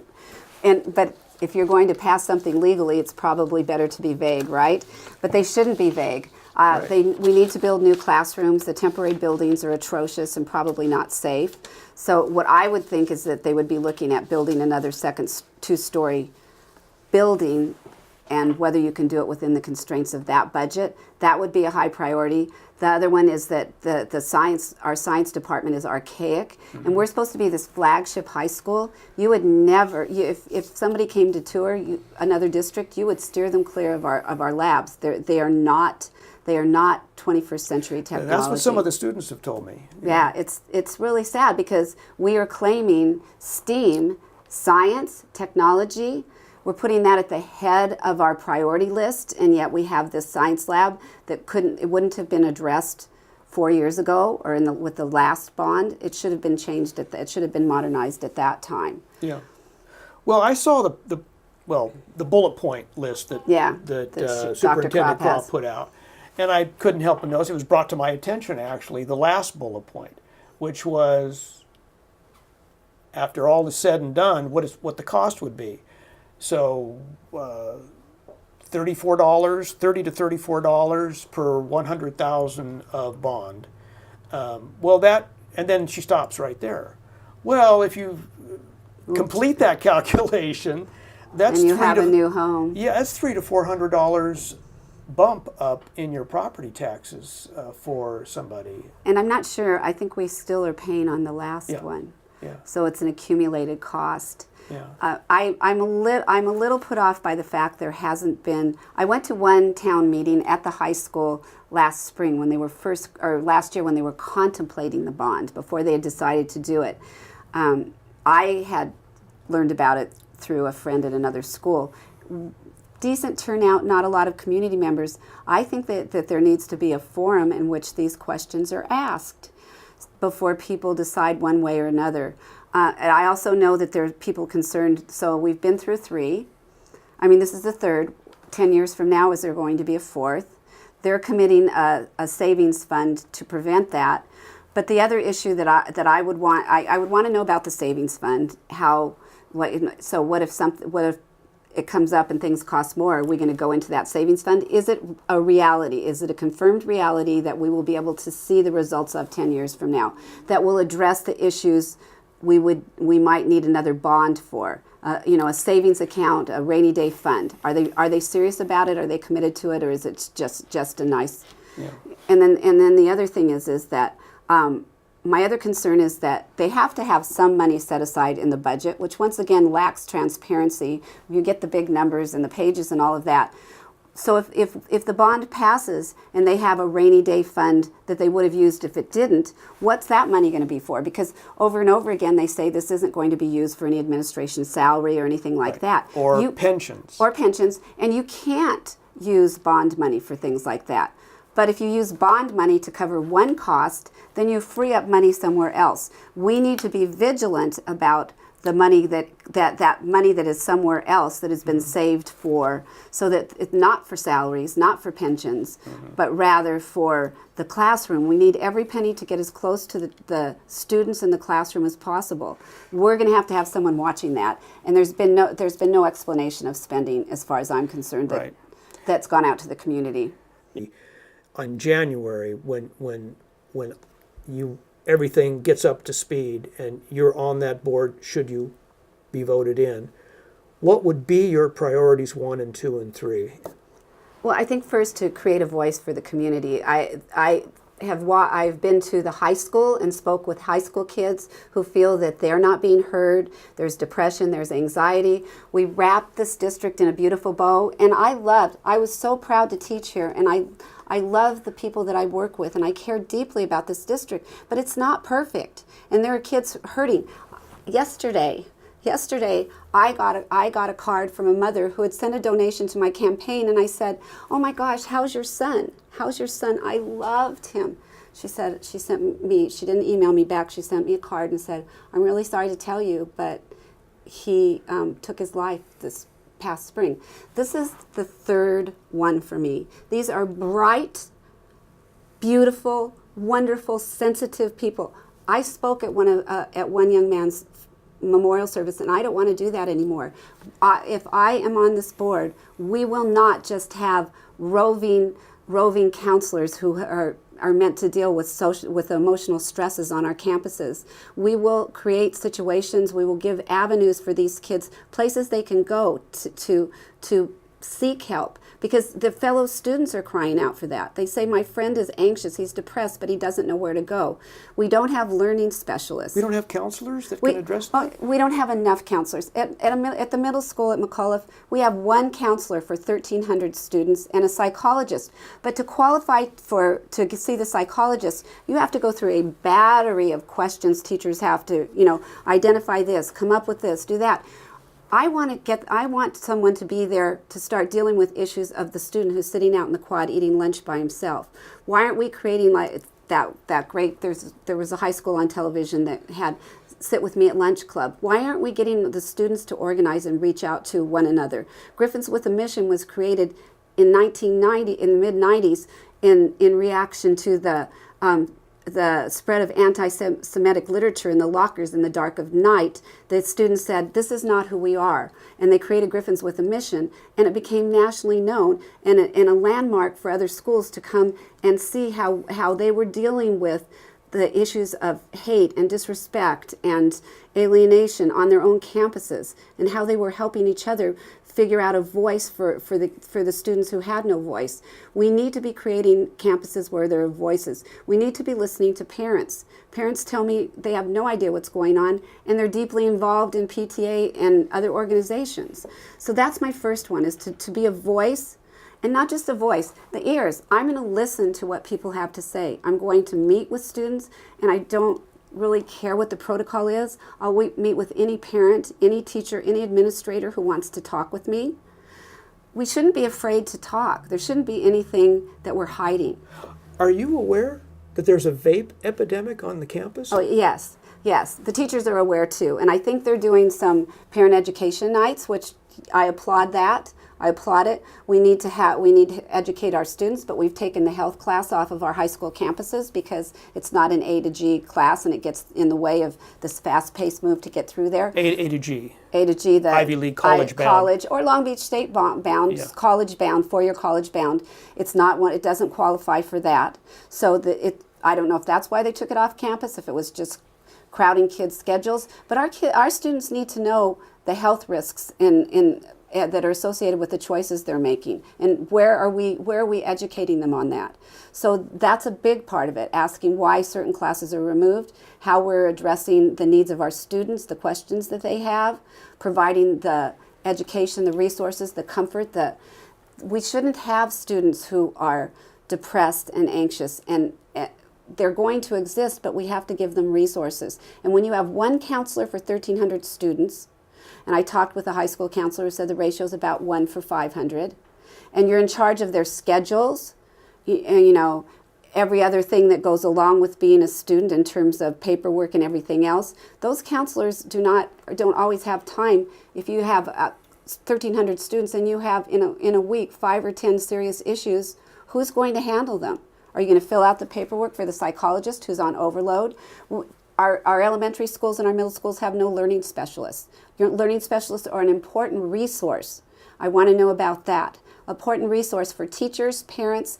They create the programs that support those students, meet them where they are, and create a safety net to build towards that pursuit of excellence. Do you mean resource professionals for special needs kids? No, everybody. Just everybody.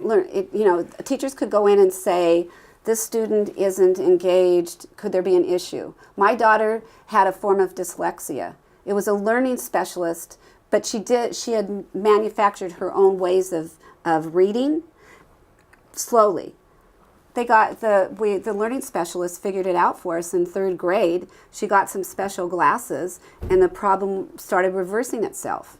So we need those resources to help the individual students that we care about. Dr. Barke said yesterday at the breakfast, we care about every single student.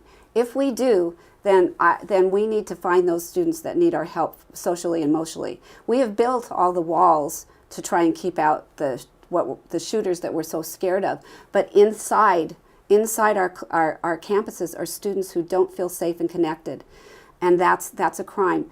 I gave my students at the end of the year, we got business cards. I don't know why teachers have business cards. I gave my business card with my home information on the back of the card every year, the last day of school. And I said to those kids, I will always be here for you. You can call me. I might be old and a little senile, but you can call me at 35 or 40 years of age, and I will do whatever I can to help you. Or if you know someone else. And I had a father pull that card and tell me about his other daughter and ask for help. But I have kids today who are in the business world who open their wallets when they see me and pull the card out. We have to make those connections. We have to let students know we care. That's a big one. The other one is for teachers.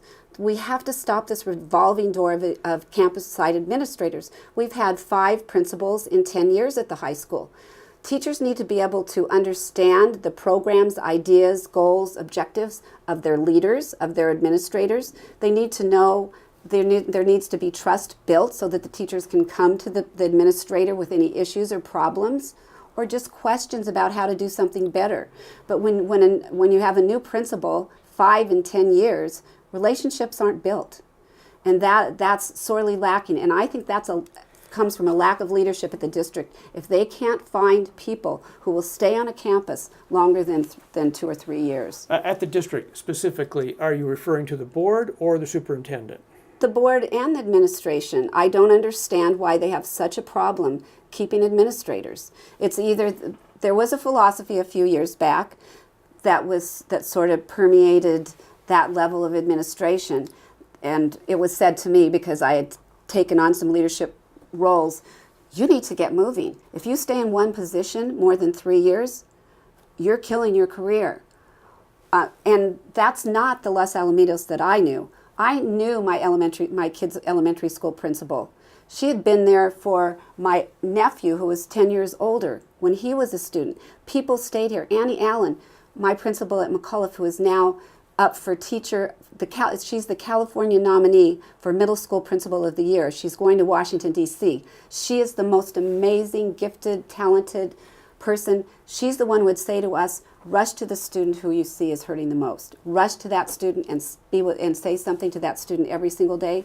She is the kind of voice that we need. She's the kind of person. She stayed here. She didn't pay attention to the 3-year, move with your career. She was offered other jobs. Her connection, her love, her passion was to be principal of McAuliffe Middle School, and she stayed at that school for 35 years. 35 years.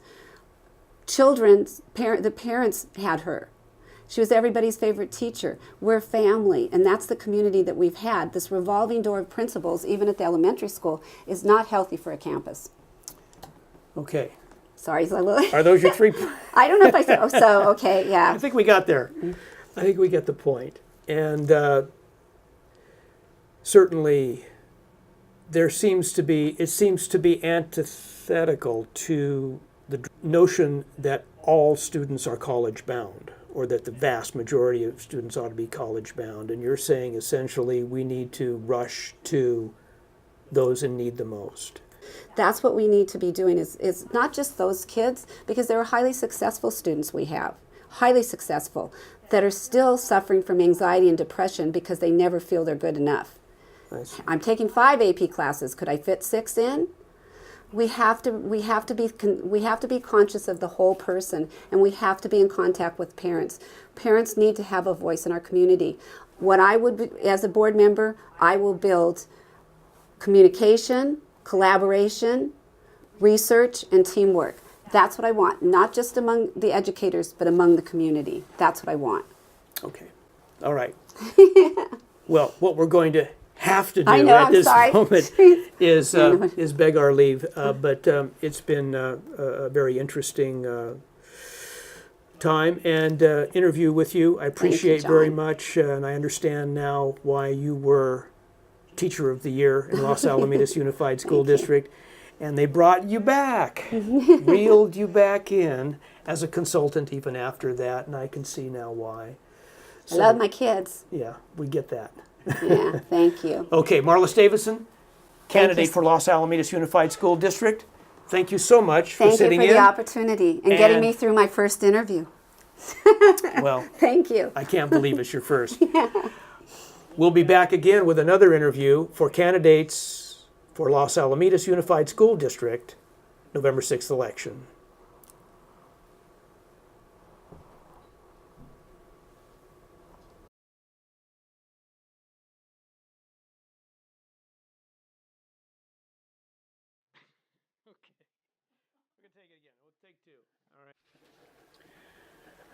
Well, welcome back, and it's my pleasure to present to you another candidate for Los Alamitos Unified School District Board of Education, and that is veteran board member Jeffrey Barke, Dr. Jeffrey Barke. Welcome to our Los Al TV studio. I don't know, have you ever been here before in our studio? I have not, John. And first, let me just say thank you for having me. I really appreciate it. Okay, all right. Well, we'll have a spirited conversation. Look forward to it. As all the others have been, and I'm sure we'll have that with you too. But as with all the others, I open up with the offer that you tell our viewing audience and our voters especially, what in your mind makes you uniquely qualified to be reelected to the LAUSD Board of Education on November 6th? I appreciate the question. So, John, I am passionate about community service and public education. It has been a great honor of mine to serve on the school board, and I look forward to serving again. So what makes me qualified? My experience, my community commitment, my dedication to the children, my representation of the children and the community, and I am just so blessed to be here and to be able to serve. I really feel in my heart that I've been given so much that I have an opportunity to give back. And my service on the school board, I believe, is one of those opportunities. The board has done a wonderful job over the past years. Los Al has not only a great reputation locally, we've earned a reputation nationally as one of the finest school districts in the country. I'm very proud of that, and I look forward to continuing that great tradition and helping to build upon that. Okay, well said. Let's get into some of the issues that have made the school great and some of the issues that are on the minds of folks out in the community. I've done a fair amount of putting my ear to the ground, you might say, in the last few weeks in anticipation of all of these interviews, hoping that I can get a sense of what people are really thinking about on campus and on all of the campuses and in the community as well. We've got to talk about, right at the top, we've got to talk about security and safety on the campus. This is an issue that is in the forefront of everybody's mind. And by everybody, I have to include even the students, especially I've talked to in the last few weeks. There's a lot of anxiety on the campuses. There sure is. not just about a shooter, an active shooter, coming on the campus and finding his way into a hallway or schoolroom, God forbid, but a general anxiety on the campus, just over the political state that we're in the country at large. Right. I didn't realize the extent of it until I started talking to students at the middle school here at Oak, some teachers over at McAuliffe, folks in the community, and even a candidate. How the depth of the anxiety that is out there on campuses about violence and about the general level of acrimony that pervades our nation today. Yeah. Can I get you to talk a little bit about, fundamentally, first of all, about what security measures have been implemented on the campus to date? I know we did a story for LATV 2 years ago with one of your consultants, and we walked the campus with your superintendent and the consultant, and they pointed out exactly what was being done at the time. But I want you to bring us up to date on that and tell us what security measures are in place, and then we'll move on from there. Sure. So that's a great question. The way I view it is we make a deal with the parents. You send your kids to one of our award-winning schools. We'll provide them with a fantastic education, and we'll promise you that we'll send them home at the end of the day safe and secure in working order. In order to do that, there's really two components of security, if you will, at least as I see it. One is the physical security of the campuses and the students and the staff. The other is, and arguably as important, if not more important, and that is the security of the kids to feel welcome, included, supported, accepted throughout our campuses, regardless of who those kids are. So on the physical security side, we've done a lot. And I'll give you just a few highlights. We have enclosed in all campuses. The last one to be enclosed will be the high school. We haven't done that yet. But all our elementary schools are now enclosed. Remember, just a few years ago when we would hold town hall meetings to talk about security, there were a lot of parents and community members that said, we don't want the campuses enclosed. We want that small town neighborhood feel of openness. And I understood. I live in this community. Both my kids attended LaSalle schools, so I know what that feeling is like. But in today's day and age, we just can no longer have open campuses like we used to. So one of the most important security measures have been to enclose all campuses, to have a visitor access system, so not anybody can just simply walk on campus during the day. Some other items that we did that seem minor but are really important as well. We put Mylar film on all the windows that are adjacent to the doors. What does that mean, and why did we do that? Well, God forbid if there's an event on a campus and the teachers have the doors locked as they should, an intruder could not break a window, shatter it, reach inside, and then open a door. That had been the case at other schools where there were active shooters and harm that came to kids. So this film protects the glass from being shattered? Correct. So it's made by 3M, and it's Mylar. And so kind of think of a Mylar balloon, that plastic sheeting. So you can't even tell it's there. And if you tried to shatter the window, it won't shatter. It will break, but it won't shatter. It would take quite a bit of effort to actually open the window up, to break it open, to get inside, to reach inside to open the door. It's just really not possible to be done. So that's an important element. Another element, we repainted numbers and letters on all the buildings, so they're visible, not just from the outside, but visible from the inside. So if you're in a classroom and there's an emergency and your heart is racing and you're feeling nervous and you have a phone, cell phone or otherwise, and you're talking to first responders or law enforcement, and they ask you, well, where are you? In the moment of panic, you might not remember what classroom you're in, so you can just look up on the wall and see it's Building A, Room 3. We did the same for the roofs of the building. So if law enforcement helicopter needed to get onto the campus, they could identify very quickly which building is which and where the problem is. Previously, they'd have to pull out old maps and try to decipher. And so those extra steps save minutes, if not just seconds, for first responders when they get on campus to help our kids. So those are just a few of the things we're doing. You may remember a few years back we hired an SRO, school resource officer, a uniformed law enforcement officer, a Los Alamitos police officer. And we split the cost, the district, Los Alamitos, and Seal Beach. And we're very grateful with our working relationship with those two cities.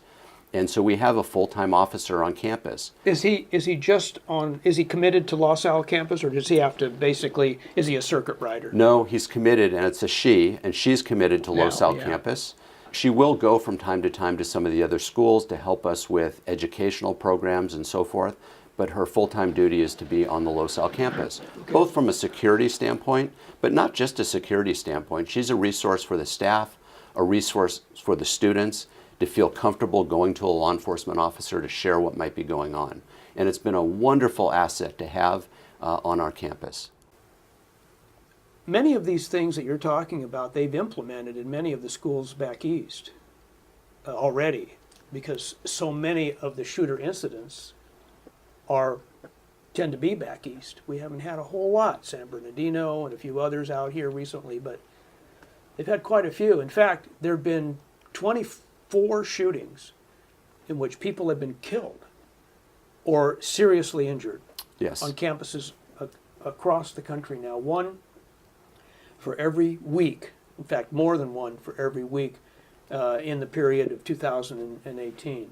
Yes, so that's why I am passionate and motivated to do everything we possibly can here. And by the way, so we talked about, or I shared with you, some of the physical security measures that we've implemented, and there's many more.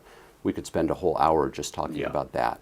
What we haven't talked about is some of the non-physical security and safety measures that there's an argument that those are actually more important, or at least as important as the physical measures. And these are the preemptive efforts on the part of staff and administration, and even the students themselves, in trying to identify problem kids, etc. That's part of it, and on for the sure. Is that what you're talking about? Yeah, part of it, Okay. absolutely. Go ahead. So we have robust anti-bullying programs, for example, from K through 12.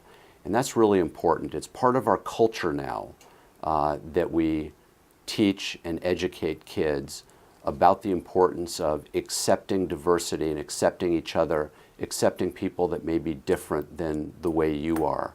So that has been institutionalized throughout our school district. And we have programs both that are different at the elementary school and the middle school and the high school. So I'm really proud of the work that our staff has done to be sure that we do the appropriate training and education throughout our district to be sure that the kids are being accepted and taken care of. Is that education filtering down to the students themselves? The education is directly to the students themselves. It's not just the education of the staff, it's the education of the students. So I'm very proud of that, and I think it's been a very important added element. We also hired extra mental health counselors. We've increased access to mental health counselors, and I think that's important as well. You talking about full-time or consulting? Full-time throughout the district. So there's more mental health counselors for the kids and staff to have access to. Well, I was told by two individuals, one of them was a candidate for office, that in the middle schools, what is OCAV, 1,000 kids, and McCall 1,200-1,300? Something like that. I think a little bit less There's than that. one counselor for the entire school. No. So there's a lot of counselors throughout the district, and they can be at any school at any time as needed. So there's never a time. But on campus, at Oak, let's say, at any given moment. So I don't know the actual numbers from a personnel standpoint. I'd have to look that up for you. You could talk to our superintendent to get the actual staff ratio and the numbers. Okay. But we've added mental health. There is never a time where a student... Are you saying there's more than one counselor at all times at the district in the middle school campuses? Correct. More than one. So there's never a time at any of our schools that a student needs mental health counseling, that there isn't one available to them. And I think that's really important. In a timely manner? In a timely manner. Yep. Because I've had kids say, within well, look, minutes. I've been bullied and bullied and bullied, and by the time the counselor got to me a month and a half, 2 months later, I mean, this is recently, Yeah. just in the last couple of weeks I've been talking to kids, they say, you know, I mean, I might as well have said nothing. Yeah, John, I'd like to suggest that the information from a particular student is not accurate. And what I would suggest One of them is a candidate for board. that was bullied. Well, I'd like to suggest that you follow up with staff and find out the specifics about what that candidate is talking about. I'm not aware of any student that has been bullied that didn't have immediate and urgent access to teachers and counselors to help them with that issue and to find out exactly what's going on and to address it and cut it off. Yeah. Bullying is not accepted on any of our campuses, and we won't tolerate it.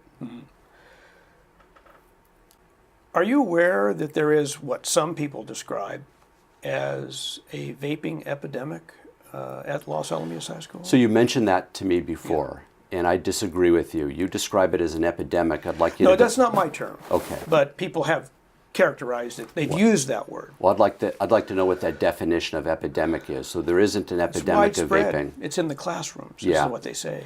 So we have a very strict policy from the board. Vaping in any way, shape, or form is not allowed on any campus at any time. So if somebody is sneaking and they're not getting caught, that may be the case. But we do not tolerate vaping or cigarette use on any campus at any time for a variety of reasons. I mean, it's obvious. As you know, I'm a family physician. And I think vaping is a horrible habit, especially for a young person to engage in, for a variety of reasons. Explain those, because you were talking to me about that a little bit earlier. I think that's Right. important for people to know. Yeah, no, I for mean, sure. from a medical standpoint. Oh, for sure. So some of the chemicals that are in the vapes, even if they're not nicotine, are suspect. We don't even know where they come from. Some of the vape products come from China, and some of them, when they're analyzed, have antifreeze-like properties in the actual chemical.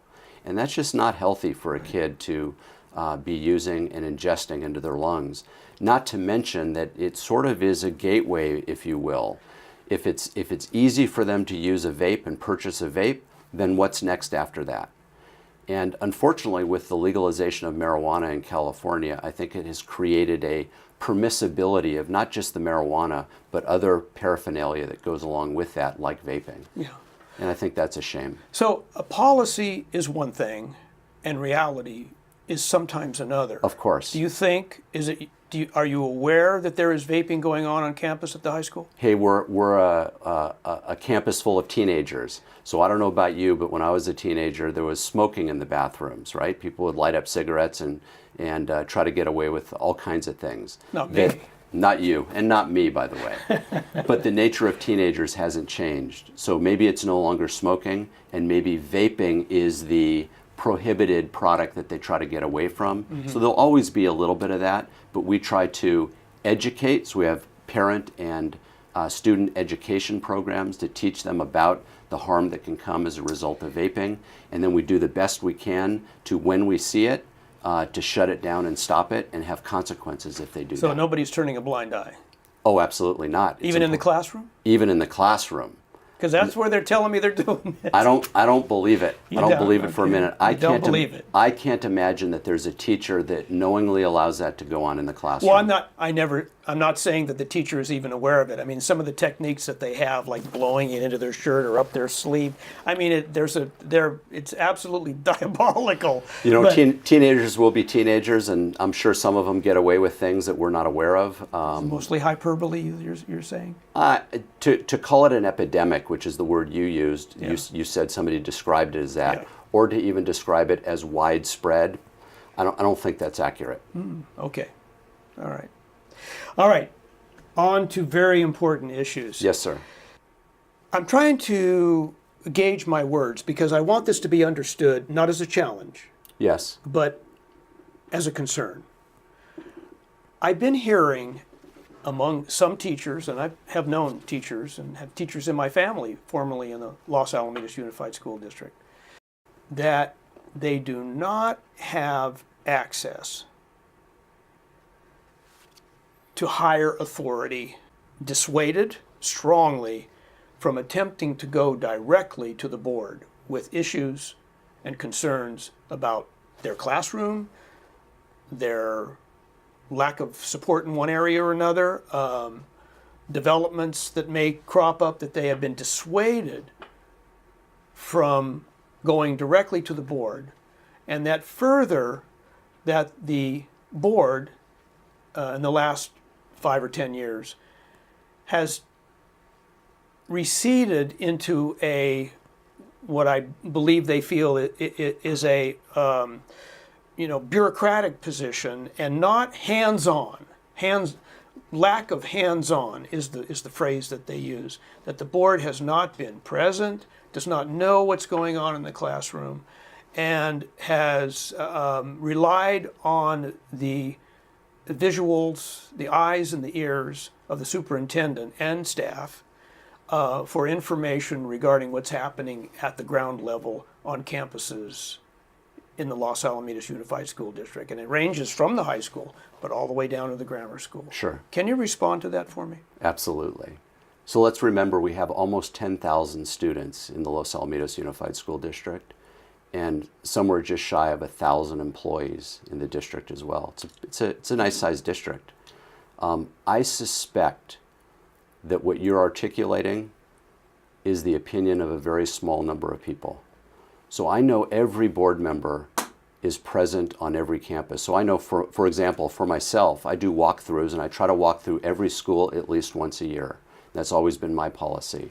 And I know other board members do the same. Mm-hmm. So Define a walkthrough. a walkthrough is when we literally visit a campus and spend several hours, visit almost every single classroom. Go into the classrooms? Yes. Talk to the teachers? Yes. Maybe address the students? Sometimes.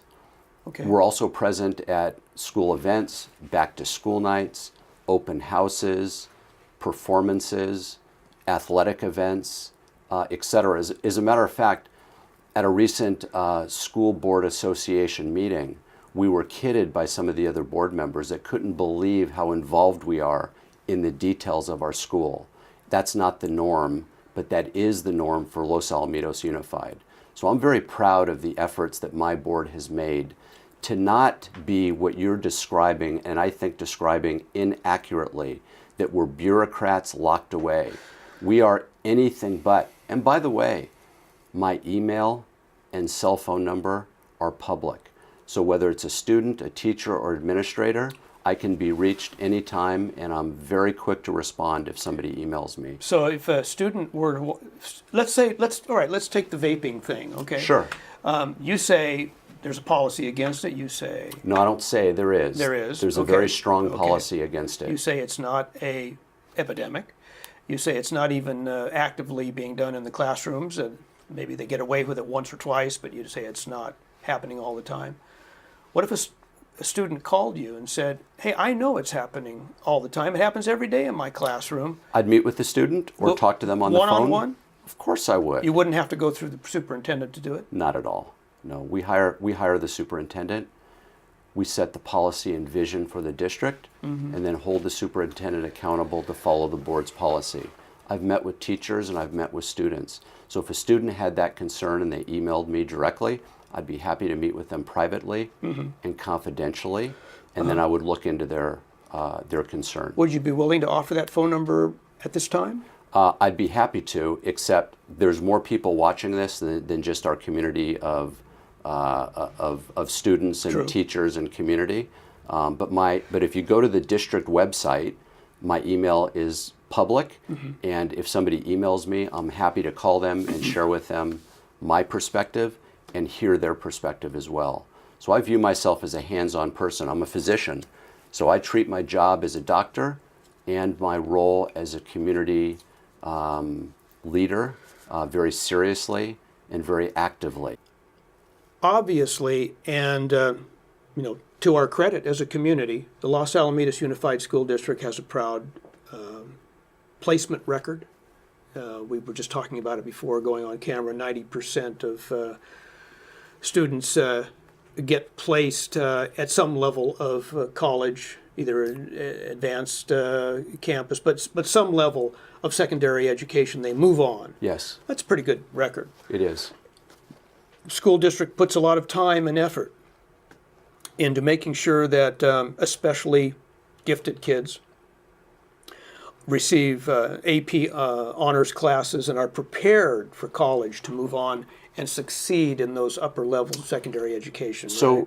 so if I can interrupt you, we don't make sure especially gifted kids do anything. We make sure that all kids have an opportunity to succeed, whether they're gifted, whether they're average, whether they struggle with learning. So yes, it is our goal that every kid take at least one AP class during their high school career. That isn't always going to be the case, but it's nice to have aspirational goals. It is our goal that every student be A through G qualified. Those are the requirements to get into a UC school. That is our goal, but not every student is going to meet that. Yeah. So yes, we. So what happens to those kids that don't meet that? That's a good question. So in addition to the academic rigor that we offer at the high school and other campuses, we also offer 17 vocational career classes at the high school, because not everybody is going to go to college, although most of our kids do. So we have classes such as fire science, EMT, sports medicine, that kids can apply to as an elective and go through those classes to get a taste for other vocational opportunities. I'm told, and I have seen over the years, I have a long history of working with and on the Los Alamitos High School campus. Sure. Where'd the automotive courses go? It's a good question. Where'd the carpentry courses go? They went because kids weren't signing up for them. So I'd So I'd love to have automotive courses. I'd love to have carpentry courses. As a matter of fact, a good friend of mine who's a builder says, gosh, I have such trouble finding drywall people. And why don't you guys teach them basic carpentry skills? Because when we had those classes, nobody signed up for them. Nobody signed up. I don't say nobody, but certainly not very many. And the numbers dwindled to a point where it was no longer feasible to maintain those classes. However, we have added vocational classes, not automotive and not carpentry, but other vocational classes that are thriving that kids sign up for. Such as? Well, like I shared with you before. Fire science. Fire science, EMT, sports medicine, and there's 17 of them. I forget all of them. Are these but ROP? Some of them are ROP, yeah, absolutely. Yeah. And by the way, there's a robust Orange County ROP program, so they can take other courses as well, not necessarily on our campus, but at other campuses that are available to them. Can you build a career credential out of an ROP class? You can, absolutely. Not necessarily on our campus alone, but there are other ROP classes that are offered throughout Orange County that kids are welcome and often do take. So Yeah. it's sort of like, if you build it, they will come. So we've had carpenters and auto shop people come to our board meetings and say, where's the auto shop? We miss it. We want you to bring it back. And we've asked about it, we've talked about it, and there just isn't the demand to bring back a... How do you establish demand? You tell me. How do you figure it out? You tell me. Well, by offering it and then putting it out there. We had it. And give people an opportunity to respond to it. For sure. So we had it, and kids weren't taking it, and so eventually the numbers dwindled to such a point that we stopped offering it. We offered other classes that were in demand, that kids wanted, and those classes grew. And they all wanted apparently Not all of them, but enough college of them. directed courses. Enough of them. And if there is a group of kids, a group of students or community that came and said, listen, we've got 25 kids that want to take auto shop and we'd like to bring this class back and we want to do this in the following way, I'm all ears and I'll sit down with anybody at any time. I want nothing more than a rich palette of opportunities for all our students, whether you're the advanced gifted student or whether you're somebody that's going to take a career path. You know, this year at graduation, I was honored to give the graduation address. And one of the areas that I highlighted was our relationship with the military. So this year we had 25 graduating seniors that have chosen a career in the military, that are joining the armed services. And unique to LoSal as well, and this is unheard of, is we had 3 of those kids that got accepted to military academies. And that is very rare. It's unusual for any high school to have one student that gets accepted to the military academy. and we had 3 this year, and I'm very proud of that. So no, not everybody is going to college, but most do.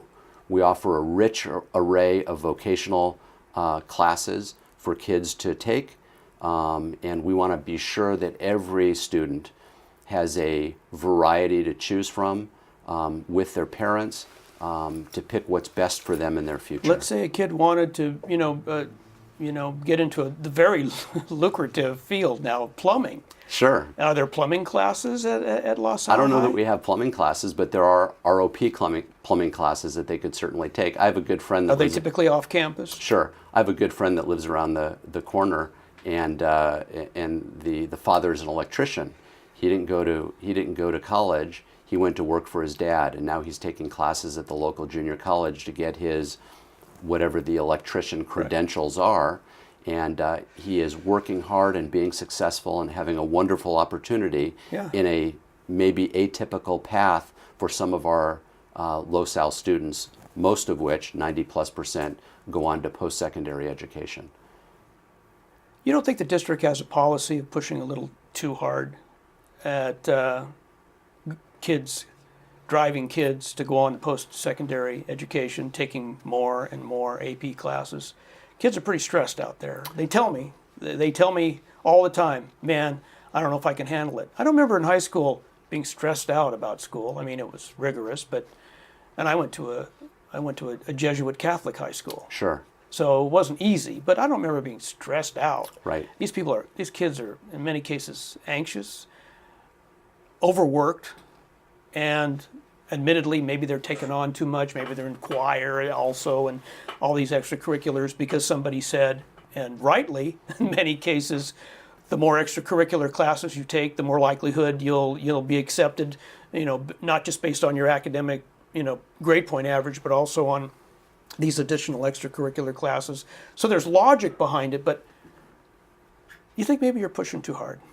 I believe in our students, and I believe in our community. And I believe in offering those students every opportunity to succeed. And with the student and the parents making those decisions, which electives, which AP classes, how many AP classes, what extracurricular activity, like you mentioned, our award-winning Grand National Choir program that is unbelievable. Yes, it is. I want to be sure that we have the richest possible palette of opportunities for all our kids, and then working within the system with their counselor at the high school, and most importantly, their parents, they can choose from this rich palette and pick a path that they want to go forward in. Are we pushing them to do more than they should be doing? No, but we live in that community where very high standards and high demands are the norm. You don't see kids falling through the cracks? Not often, not often. And when they do fall through the cracks, we catch them. You're there. And we offer them alternative opportunities. They're equally rich and equally rewarding. Not everybody's going to go to college, I get it, but most do. And so we want to be sure that those opportunities are there. And those that choose not to, they want to go into a vocation, 17 vocational classes is a pretty good offering, and I hope we can build... On campus or off? On campus. 17 classes on campus at ROP. Correct. They're not all ROP. They're vocational classes. Mm-hmm. And whether it's a vocational class or joining the military or joining an athletic team, etc., we want to be sure that the whole range of opportunities is in front of them for those to choose. But plumbing and electrical and auto mechanics are not 3 of them. Not currently being offered. I see. Okay, let's move on. We have so much to talk about, and we have so much little time left to do it. And Sure. we need to talk about the elephant in the room, What's that? Measure G. Why is that an elephant? I didn't think it was a few weeks ago, and then I began, in preparation for this program Yes. and these series of interviews, I began putting my ear to the ground, listening to social media, listening to people on the street. I get, like you, I get stopped a lot at the Vons Sure. and at the gas station. People tell me, "What do you think of this? What do you think Right. of that?" Especially now. With the current environment of the city council. So when you describe something as an elephant in the room, I typically think of something that's there that nobody wants to acknowledge or talk about. And well, let me finish. Let me finish why I call it an elephant in the room. Because yesterday morning at the State of the District meeting, Measure G was showered with effusive support from the superintendent, yourself, and others, and that may well be. And certainly, I don't think there's anyone that has sat in that chair yet that has said Measure G is a train wreck.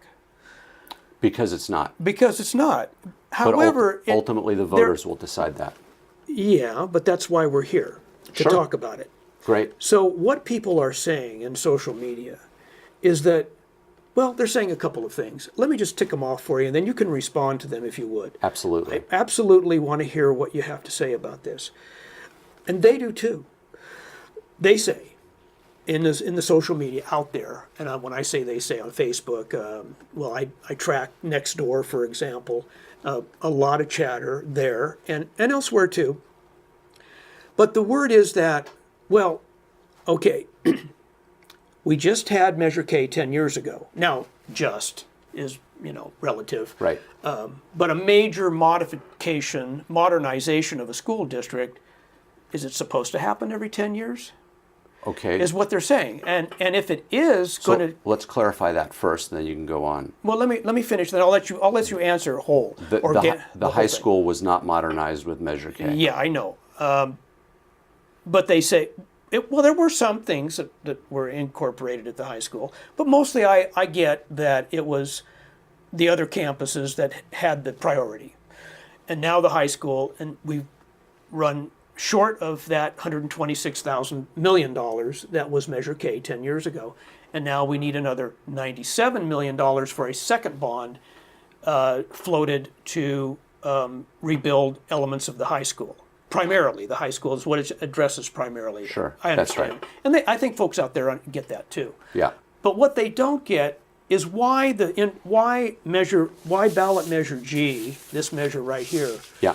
is in their minds lacking specificity, Oh, lacking particulars. yes. And so that many of the things, and there's the usual landscaping and plumbing repair and Yeah. electrical replacement and all of that. And there are some particulars in here, but what the argument is out there, what the concern is out there, is that it lacks transparency as to what exactly the line items are going to be and what their tax dollars are going to support. Excellent. And so let's talk about they that. have that issue out there, and they wonder, is this the new norm? Are we going to have a modernization program bond every 10 years? Sure.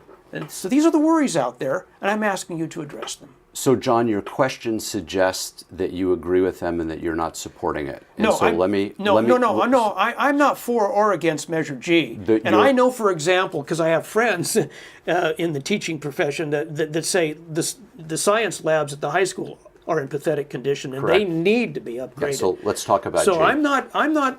This is not a personal knife I'm wielding. Okay, I'm passing on information that's coming from social media. Social media. So if you would Right. respond. So I try to stay away from social media. I don't get my news or my information from social media. I try to talk to people and have people talk to me about what their concerns are. But let's talk about Measure G. Yeah. The ballot measure is limited, the number of words you can actually put in a ballot measure. I'm sure you know that. So to have great specificity in a ballot written statement is difficult because you're only allowed so many words. But let's first talk about Measure K and any ballot measure, at least in Los Alamitos. Part of the ballot measure is that we have a Citizens Oversight Committee that holds us accountable for spending the money exactly the way that we've promised to spend it. Our high school is over 50 years old. We have over 31 crumbling portable buildings at the high school, several of which we tried to get rid of by offering them for sale for $1. Nobody would take them. Come pick it up. You can have it for $1. They're in such bad disarray they wouldn't even take We it. could have used them for the homeless. Yeah, there you go. Or maybe for your studio and we could turn the air conditioning on. How about that? I'll take it. So the high school is in need of significant upgrades, both infrastructure, plumbing, electricity, buildings, portables, science labs, as you allude to, et cetera. We're one of the largest high schools in Orange County that has only one gym, for example. So wouldn't it be nice to have another gym so that our kids don't have to practice at 6 in the morning and 8 o'clock at night? So Measure K was done with citizen oversight, on time, on budget, and primarily worked on our elementary schools and our middle schools, and the high school was left alone, purposely. So Measure K never was to include the high school. And the reason why we did the elementary schools and the middle schools first is because they were in the most need of repair. So, the bond and Measure G. The reason why I'm supporting Measure G, and it's no elephant in the room, the board has been utterly transparent with their support of Measure G. We have talked about it at multiple board meetings. We have had multiple workshops on it. We have had facility planning to bring to us the needs that are most dire at the high school. And so we've been very transparent about the need. My personal perspective is, I don't like asking taxpayers for more money. I don't like doing that. And with the board agreed that we would, moving forward, put money aside in an effort to not have to go back to the taxpayers in the future for another bond. Is this the new normal, you say? It's not the new normal, because we renovated the elementary schools and the middle schools. Now we're renovating the high school. We're going to put funds aside to make sure we can maintain all those renovations. And then if there are larger projects, we will save money. So in the future, if we have a large project spend, we will have a reserve and a war chest, if you will, so we can use that money for those larger projects so we don't have to go to the taxpayer. Was Measure K specific at least enough to indicate that the high school would not be part of the major overall modernization of This was 10 years ago. 10 years ago? And so the most important needs 10 years ago was not at the high school. It was at our elementary schools and our middle schools. But did it indicate that? Did Measure K indicate Sure. that? Now, I'd have to go back and physically read Measure K. This was 10 years ago. Yeah.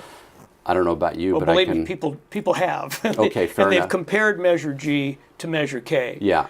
And that is one of the criticisms that they have, is that Measure K, like Measure G, was non-specific in that sense and did not indicate that the high school would not be part of the modernization process. So the ability to be specific in a ballot statement is limited because we're limited to the number of words that we can actually write in a ballot statement. What's behind the ballot statement is the detailed plan list of all the items prioritized that we're going to spend the money on once the bond passes. But Measure K stipulated it would apply to all campuses. So let's go back and look at it, and we can argue about Measure K if you want, but what I'd like to do is talk about the importance of Measure G and why most of the taxpayers and the community support Measure G. The reason I bring it up is because if Measure K said one thing and then did another, what's to keep Measure G from saying one thing and doing another? Because it doesn't say that. So if you've read Measure G, it specifies exactly how the money is going to be used, and it specifies that that money is going to be used for infrastructure projects at the high school. I don't remember Measure K, the wording of it. I'd have to go back and read it. I don't remember the specifications of which campuses and which campuses wouldn't be addressed, et cetera. But I think the support for Measure G is overwhelming and quite apparent. So if you were to tour the high school, and I'd be happy to do that with you, to show you the crumbling infrastructure, you would see... Oh, I've seen it. Then you know that our ability to spend from general fund money to do those necessary renovations is just not possible, and the bond is really important. Is it anticipated through Measure G that the Performing Arts Center, the PAC, will be upgraded, renovated, demolished? Where does Measure G, what is the intention of Measure G related to the PAC? So it depends. So you don't know what something costs until you actually do it, right? And costs are escalating because of the cost of metals and other materials and so forth. So until we actually pass the bond and start making decisions about the order of renovation, of course, the first order are the things that are in most dire need. And then the wish list are all the things that we would like if we can raise enough money.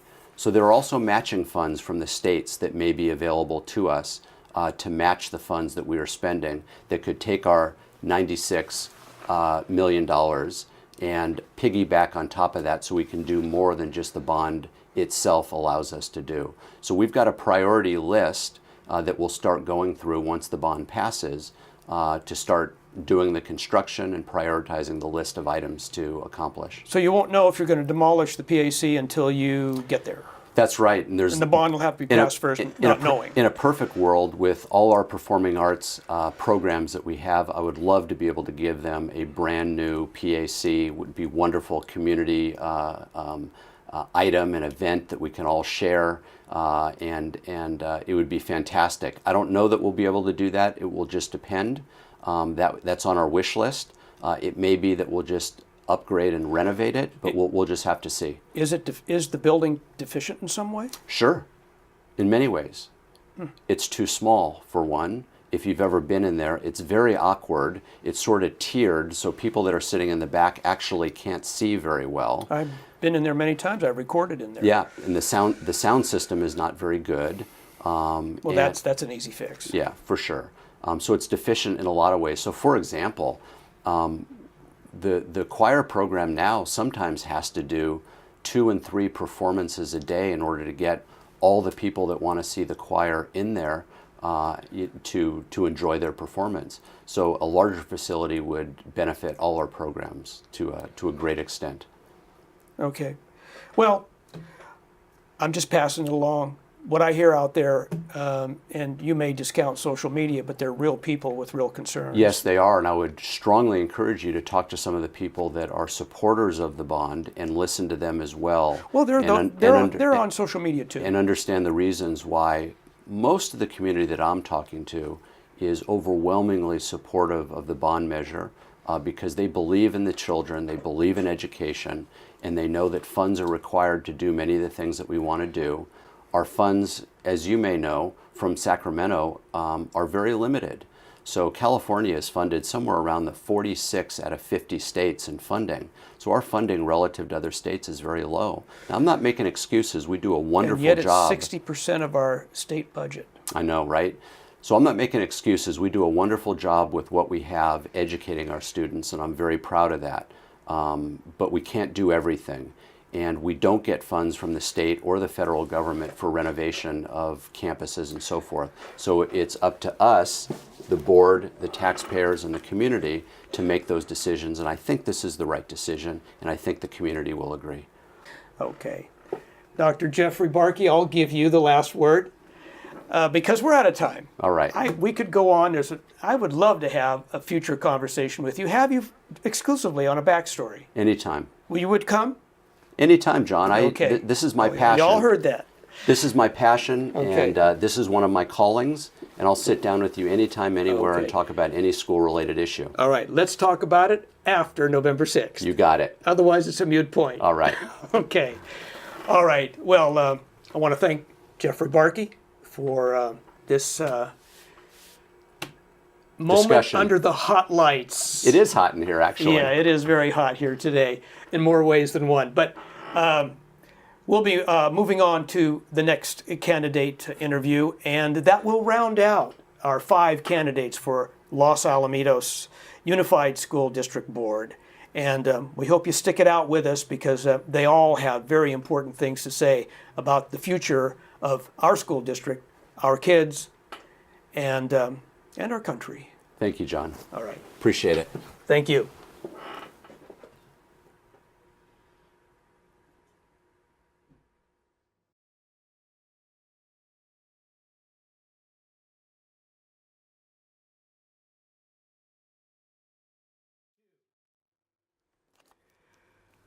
Okay, we come now to the last of our 5 interviews with Los Alamitos Unified School District candidates for the 2018 November 6th election. And my guest, my last and final guest, Yeah.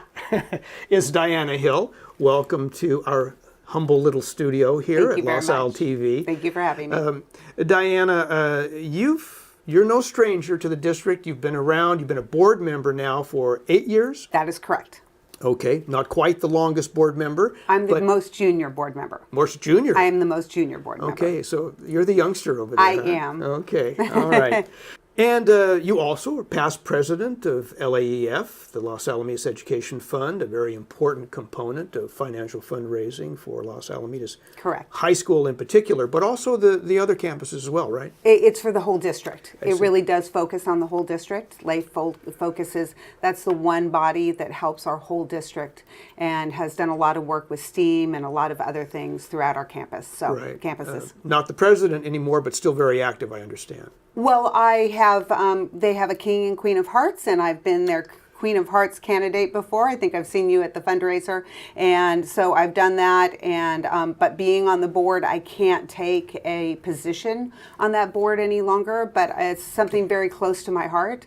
We started it many, many years ago, but I was president about 12 years ago, and then my husband was also president of the foundation. So connecting to the community is very important to me. Okay, all right. Well, I'm going to let you connect with my first question. Okay. And I'll let you run with it. All right. As I have done with all the candidates Okay. so far. And that question, very generally speaking, is what makes you, in your mind, uniquely qualified to be reelected to the Los Alamitos Unified School District Board?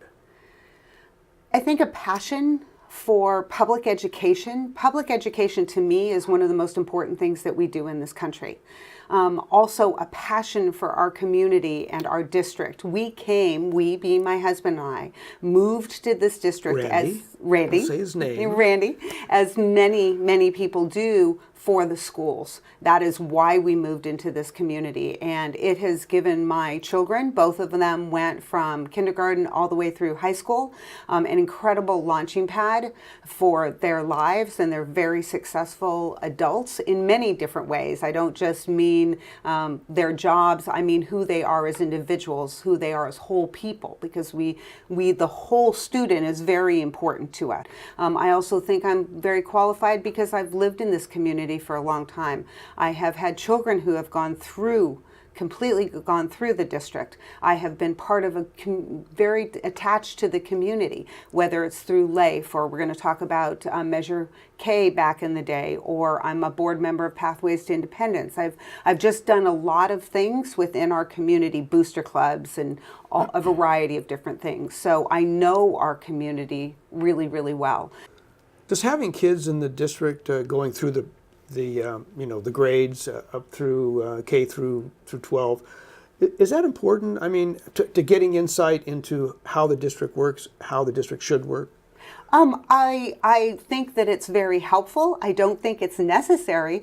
Karen Russell is the only one on our board that she has no children, and she was past teacher, but she's had no students go through the district. Everybody else on our board has had students, as well as some of them now grandchildren, go through the district. So I think that that's a helpful thing. Mm-hmm. Do I think it's an absolutely necessary thing? No. The job of the board is to set the mission and the vision of the district and to really hire and fire the superintendent. Those are our two big responsibilities, and approve a budget and make sure that the money is being spent properly. So those are our big responsibilities. I think a lot, and certainly Mrs. Russell has a great deal of insight to things, but we really rely on our staff and our administration to look at curriculum. We rely on our parents, asking our parents what they want in school site meetings. They have input. There's a lot of input that comes from a variety of different places to get us where we are. The board's real responsibility is mission, vision, hiring and firing the superintendent, and then also approving the budget. Mm-hmm. And approving little things like bond measures. That is correct. And we have a big one coming up. We do. And there's some buzz out there about it. And I think I would be remiss if I did not bring out the point of That's Measure awesome. G, which is on the ballot in November. Folks are talking about it already. In fact, I have a copy of it here if you'd like to refer to it. That's awesome. Tell me about the process and the necessity for arriving at the big decision for a $97 million bond just 10 years after Measure K, which you were involved with I was. also, to the tune of $126 million Correct. in bond to the taxpayers of the district. Now comes a $97 million bond initiative measure, and folks are asking the obvious questions. Why now? Is this going to be the new norm? Are we going to have a bond measure every 10 years, is what I'm hearing out there on the street and in the social media threads that I have been following in the last few weeks. Can you talk to that? I absolutely can, and I'm very grateful that you asked that question. And first of all and foremost, one of the things that I'll say is that I'm not a huge proponent of bonds, but what I do believe in is that I do believe in local control. And so if I have a governing body and an administration that I know is going to spend my money really well, and I have local input on that, I'd rather it be that way than it goes somewhere up to the state or to the federal government where I'm not going to have control over it. So that bond, our citizens have had a lot of input into what we're doing and how we're doing it, and they will continue to. There will be a citizens oversight committee. They will have meetings. They will look at all of the progress that is being done. So I think that's a really important thing that a lot of people miss. We modernized all of our elementary schools and our 2 middle schools. The only school we didn't was a high school. Yeah, why was that? I mean, you were there. You were involved in I Measure was, K. very much. There were I and others have gone back to Measure K and looked at Measure K. There was very little in Measure K that indicated that the high school would not be part of that $126 million bond measure. And that it was just as it was in the whole mix of all the other campuses as well, and yet it got set aside. Why? It didn't get set aside. There's only so many dollars. And if we looked at... But at this point, you're saying we need a new bond primarily for the high school. Because when we went out... So why didn't the Measure K 10 years ago effectuate changes at the high school as well? Because there wasn't enough money. You had $126 million, and you can go back and you can talk to anybody on the Citizen Oversight Committee and look at how well we spent that money. We got matching funds, I believe, over $30 million on top of what we got for the 126. We went in originally looking at saying if we could modernize all of our elementary schools, we'd be winning. You know, one of the big shortfalls, if you will, in Measure K what Measure K did not address, and I get this all the time in talking to students, especially who've been through it, even recently, is particularly things like the science lab, and they say it's a mess. It's woefully inadequate for the needs of a modern-day science high school laboratory. So we have 3,000 students at the high school. We have 7,000 students throughout our schools and other locations. So you are telling me that you would have preferred that, and how many of those students are actually hitting science? We want all of our students to hit science. What we did with Measure K is that we took that money and said, how many people can we affect? How many staff can we affect? How many students can we get air conditioning in every one of our classrooms so that our students are comfortable? We took that money from Measure K and said, okay, we recently built a new building at the high school. We did some little touch up and paint on some of the classrooms that we could do. At the high school, we also put in a brand new track and field when we had that Measure K money that was extra. We hit every campus with $126 million. That is a lot of work that was done, and it was done in a very expedited fashion. Is a 10-year bond, given the speed and the rate of technology development and obsolescence, especially in the tech field? Absolutely. Is a bond every 10 years going to be the new normal? I certainly hope not. I think that we didn't do anything for a very long time in this community. And that was part of probably the shortfall, is that if you and I have a home or a property, and we know if we maintain that on a regular basis, we're going to be able to upkeep that and keep that in good shape. We had places, and I can't speak to it because I was not on the board during that period of time, but I know that there were that money was not put back into some of the campuses probably the way it could have been. I'm not speaking badly about anybody. I don't know. I wasn't on the board. All I know is I was a parent, and I was looking at the classrooms that my students, my children were in at that point in time, and I saw what those issues were. So it is not me as a personal board member, it is not a goal that we are going to have a bond every 10 years.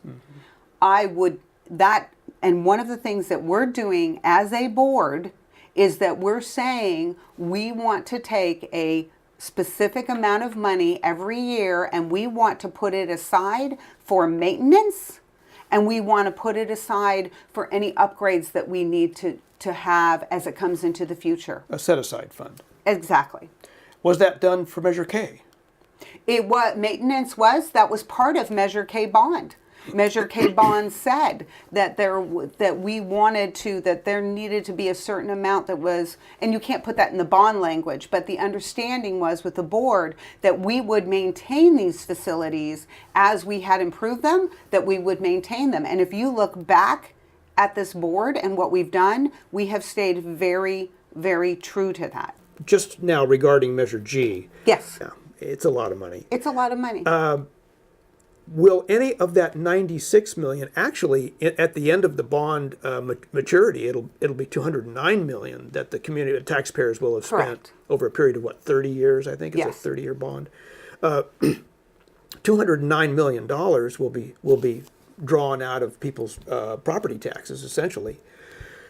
How much of that are you planning for a prudent set-aside fund to carry on the maintenance and improvements beyond another 10 years, so that we don't have to go back So we can't and have another bond in 10 years? Right. We can't set aside that bond money. That bond money, now we can, what we do is that we don't have to, we get approval, right, to be able to issue bonds.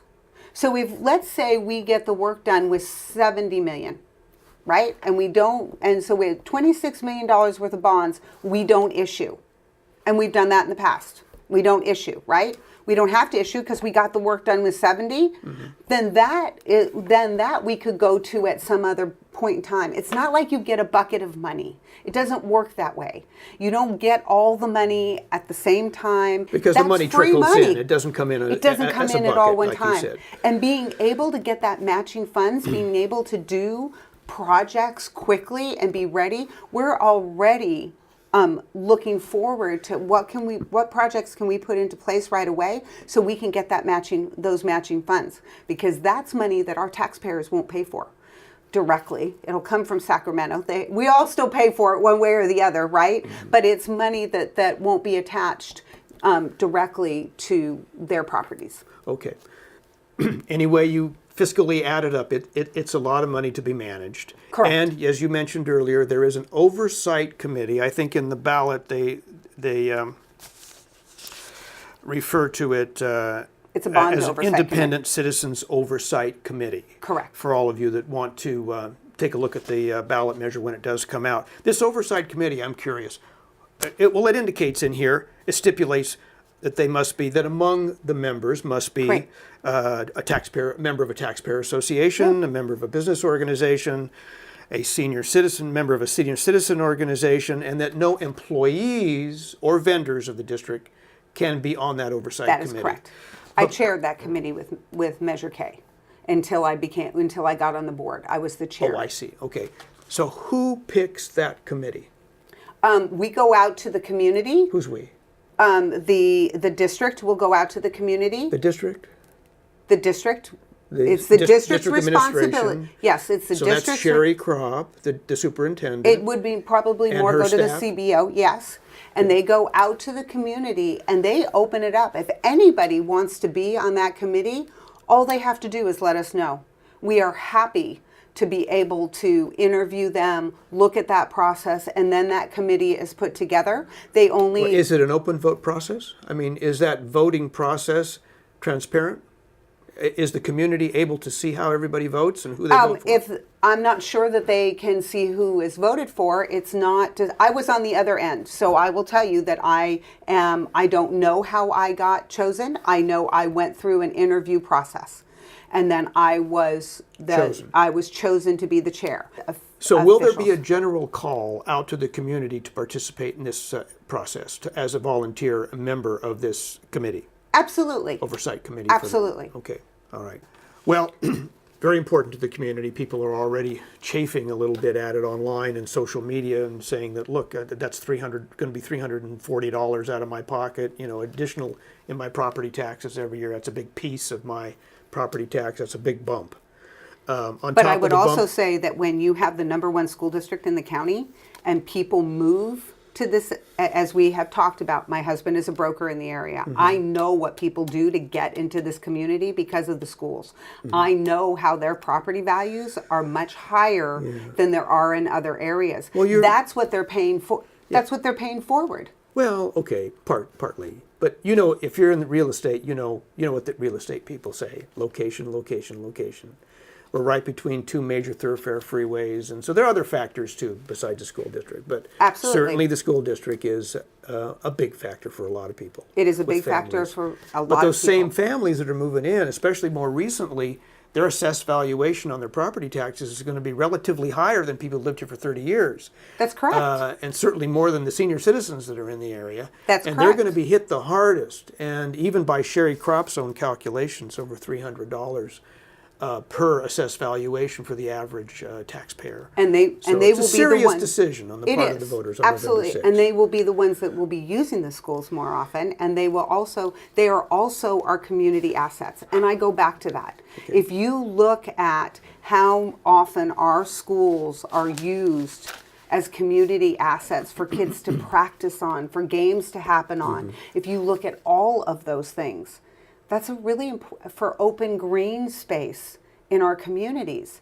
Those are all very important things to a community. Well, the Arts Center, the PAC, our major venue for all kinds of campus and even off-campus events are conducted there. But people have asked that question too. Is part of this Measure G, in this Measure G, could it transpire that the PAC would be renovated, rehabbed, or even demolished for a new center? It will under this measure? It will depend on the #1 thing, the most important thing that we are doing at the high school, is the first thing that we need to do, is that one, we need to do the infrastructure.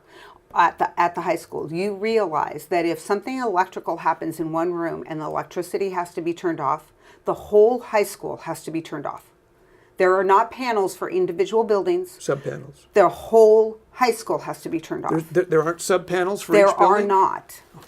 Okay. Okay? So that is a real issue that has to be dealt with. And with the technology that we're using today, that has to be done. So all of the infrastructure has to be done. The next thing that is really a priority is getting that building that is for science and technology and for STEAM and for all of the new incredible things that we're doing at the district.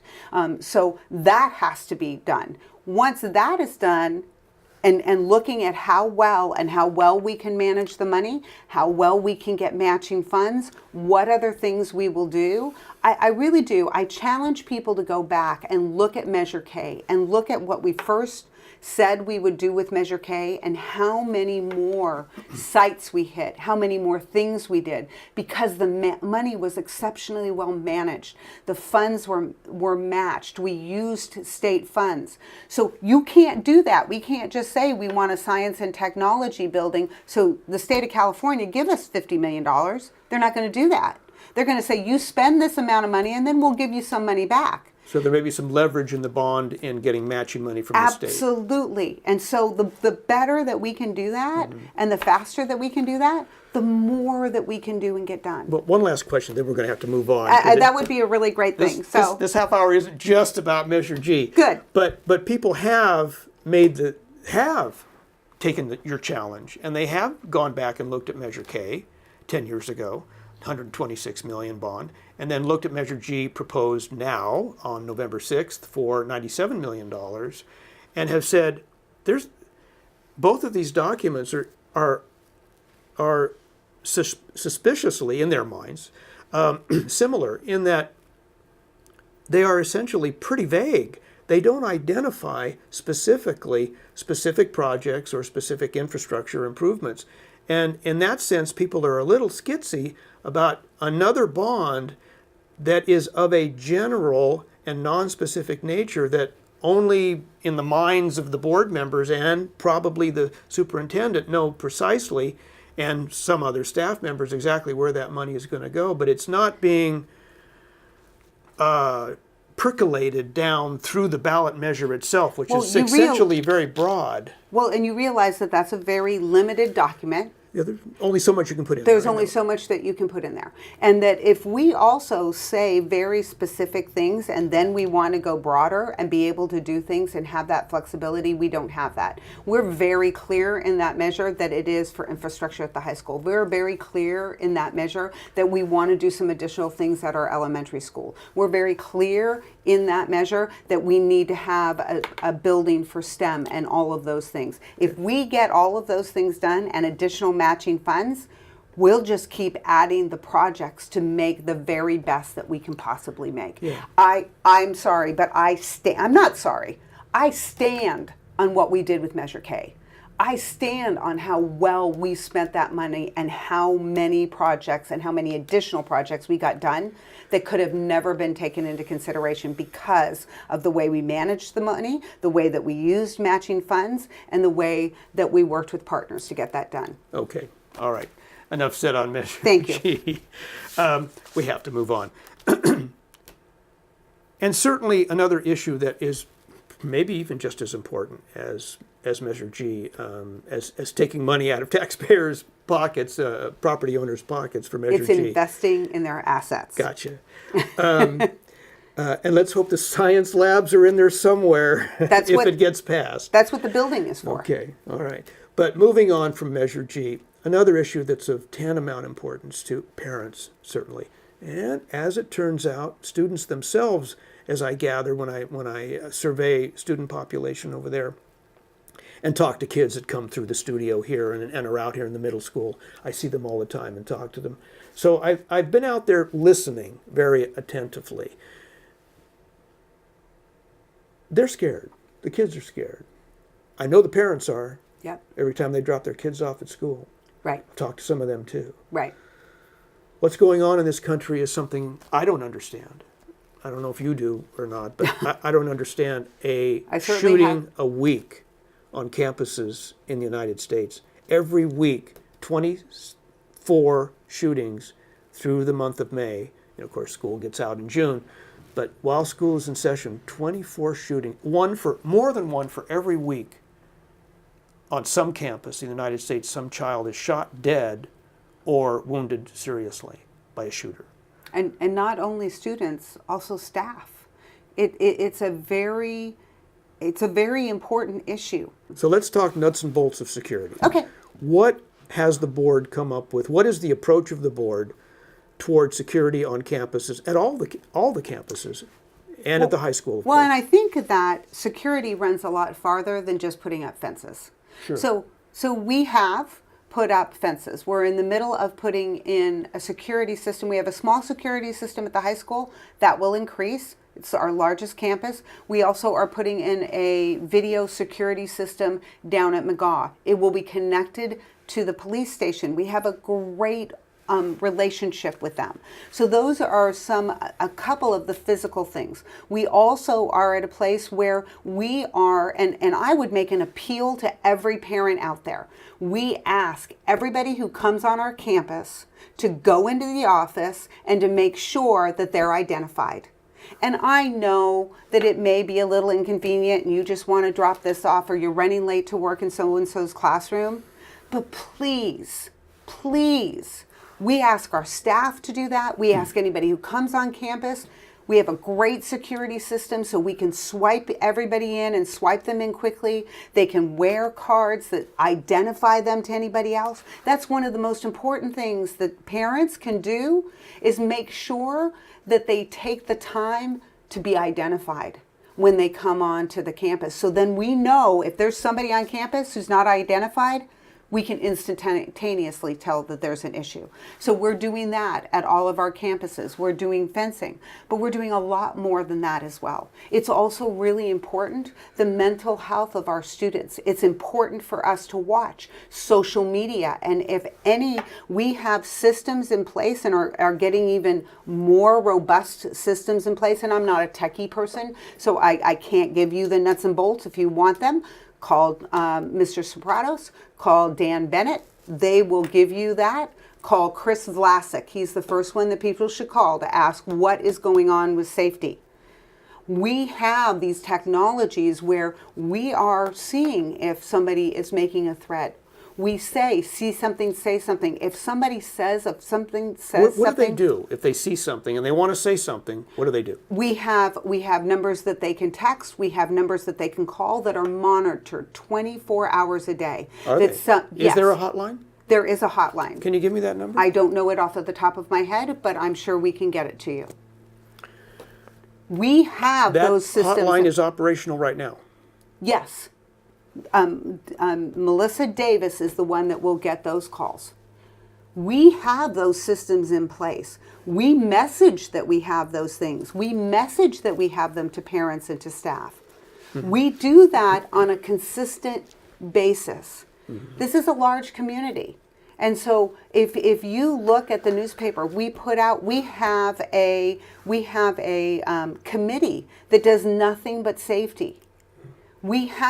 Anybody is welcome to come and be part of that committee. Well, I hear all the time that we're not transparent, that we do things behind closed doors. And I'm going to say to you, that is not the case. Reach out to one of us. We will answer your email. We will direct you to the right committee. We will direct you to the right place to have heard what you need to have heard. To the students themselves, fences, as I listen to them and hear what they're saying fences aren't going to make me safe. Absolutely. That's why we have the technology to see what's happening with them. That's why we have counselors. That's why we've added more counselors. We've added more mental health professionals. At the high school level? At all levels. How many counselors at the middle school level? We have a counselor at each middle school. One? Has a counselor, and then we also have a mental health professional that works between both of them. We keep adding every year. In the last 4 to 5 years, a lot of people say, oh, well, we saw these staff cuts and so on and so forth. We were in the middle of a recession, and our budget was cut dramatically. And so we had to make decisions, and it's not an easy decision. But we had to make decisions. We cut administration. We had to end up cutting counselors. We've added counselors back at the high school. What's the population of Oak? About 1,000? Correct. About 1,300 at McAuliffe? And no, they're very similar right now. Oh, are they? Okay. Yes. So they're both So you've around got a the same. ratio of about 1,300 to 1 of student body to counselor at the Well, middle yes, schools? but we also have additional help there as well. We do. So, yes, we have mental health professionals that we've been hiring to help with our student population. But the student population has... What is their designation, their job designation over there? These mental health professionals? We have mental health professionals throughout the district. On call or? That are part of our district that can go to different sites as they're needed and as they're requested. And we also have tremendous relationships with partnerships with a lot of other mental health programs and facilities. I just did, if you watch the board meeting, I just highlighted a website that we have that we put in front of our whole families, where if people have questions about mental health issues, or they have questions about suicide, or they want to get help, they can reach out to this independent website to help, and we pay for that to help get help. Well, I think it'd be a great public service if you could give me that website right now, and people could have it. I will make sure that you have that back. You don't know You're what asking a lot of somebody who is a board member, and now I work 40 to 60 hours a month for this board, but I get paid $250 a month. Oh. I have a full-time career. I'm part of a variety of other boards. So as I said from the beginning, we set the mission and the vision, and we trust. So if you Staff. don't know the website off by heart, if you could give it to me maybe after the show Sure. or today, and We'll get you those I'll put it on. resources. I'll put it at the end of the show in our credits. So if you're interested in that website, And they members can- of the community, you can have that. And they can go to our website, lausal.org, and find all this information. Okay, fair enough. All right. But back to the question of Sure. the mental state of our campuses and what the kids are going through. I've talked to kids out there that are, perennially there's this issue of bullying on campuses. Yes. At all campuses, I imagine, and for all time. Yes. There's that issue. Yeah. It's not new, it's just different how they But do I've it. talked to kids who've said, and recently, yeah, I've been bullied. I've been slapped in the head all through this semester, and I went to my counselor. I tried to get to my counselor, and I made an appointment, and I got an appointment, 30 days later. And by that time, the issue's over. And with especially, and this is very prominent at the middle schools, that age, I suppose. But with one counselor for 1,300 kids, I mean, that's going to be a terribly overburdened counselor. I wouldn't want that job. And the kids say that they don't have access to that counselor, at least in a timely manner. They say. But there's also support staff. They could go to their principal. They could go to their vice principal. That's what those people are there for. That's what they're there for. I don't know that the kids feel that they have that option, at least as they explain it to me. Okay, well then we need to do a much better job of communicating that to them. We need to make them feel that staff, any member of that staff at the middle school, is there to support them.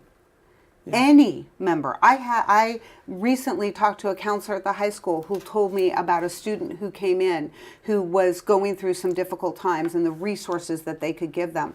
There is nothing more important to any member of our staff than a student who is struggling, whether it's academically or whether it is with issues related to bullying or mental health or problems at home. We have a legal responsibility. We have a moral responsibility to answer those questions as soon as possible. So it's not just about the counselor or getting in touch with the mental health professional. They should be able to get in touch with their administration, their counsel, their principal. They could go to the principal. Absolutely. Okay. Absolutely. That's what they're there for. And I will tell you that our principals at the middle school are incredibly warm and welcoming to their students. And all a student would have to do is walk up to them. Yeah. Okay, and that's good to know. And for all you kids out there that are being bullied, please go to your principal. Our board member has said so. And absolutely, and also have their parent reach out to the administration. If they don't get an answer from the administration, reach out to the superintendent. I will tell you that Dr. Kropp responds to all of our emails and phone calls. If you still want to go further, reach out to a board member. That's what we're there for. Yeah. Well, and as you know, there's another layer of anxiety. I mean, if it isn't tough enough on kids, taking 4 or 5 AP classes and that's trying a to choice. get those grade point averages up and get college bound and so forth, and then just the peer pressure of middle school and high school and maybe even grammar school now. There is this overlay that we could only describe as political on campuses that's happening, where I've heard stories of kids being told, because they are dark-skinned, Latino, being told, hey, where's your green card? Or, hey, are you legal? I mean, kids are cruel. They okay? can be. But there's another level. There's something else going on right now, and that it's reflective of the overall political environment. I want to address that for just a moment because it's something that doesn't get talked about very much, and the kids are reluctant to talk about it unless you press them, because it's painful in a lot of cases for them. And these kids are now the bullying is taking on, in some sense, racial overtones, as I mentioned earlier. Are you aware of that? Of course I'm aware of that. And is the board and administration pivoting and redirecting to address that? So we've directed that. That has been a directive from us from the beginning. We have something that's called Peace Week. We work very hard at having processes for our students to be able to be inclusive, not exclusive. We have programs within our system where we do that on a regular basis. And we talk to students individually. I cannot talk about individual student matters. I can't do that or about personnel. I legally cannot do that. But I will tell you that all of those that come to the attention of administration, the attention to of the board, that those are all directly handled, those individual things. And the bigger environmental issue that we're dealing with, we work very hard with our programs and with our staffs. The bigger environmental issue? I'm sorry, the environment of the culture of the school that you're discussing is dealt with in ways of where we put programs forward. We have so many clubs and are so inclusive at the high school that if you have a club at the high school that you want to spearhead, you have to find a faculty member to help you, and it is an open opportunity to do and say what you feel is important, and to be able. We have the Model United Nations, we have Griffins with a Mission, we have Peace Week. I could go on and on about the different programs that we have culturally to help our students be inclusive. Along the lines of the politicization of campus, and the kids are feeling it, as we talked about earlier. It's unavoidable. They hear it around the dinner table, if there is such a thing as a dinner table anymore. They get a lot of it from their parents, I know. But this country is stratifying in a very dangerous way. I see it at the local level. I see it on many of the local boards. I see conflict even among people who have cooperated with each other for years and years and years.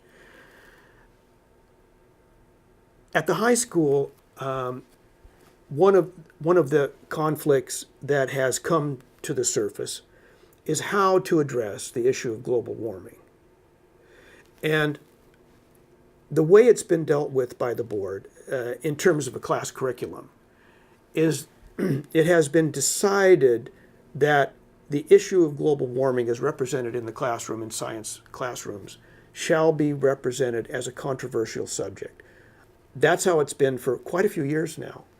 And I understand that from Dr. Barke and others that it's still labeled some of these earth science classes at the high school level are still labeled as, quote, controversial classes, and therefore must be brought before the board.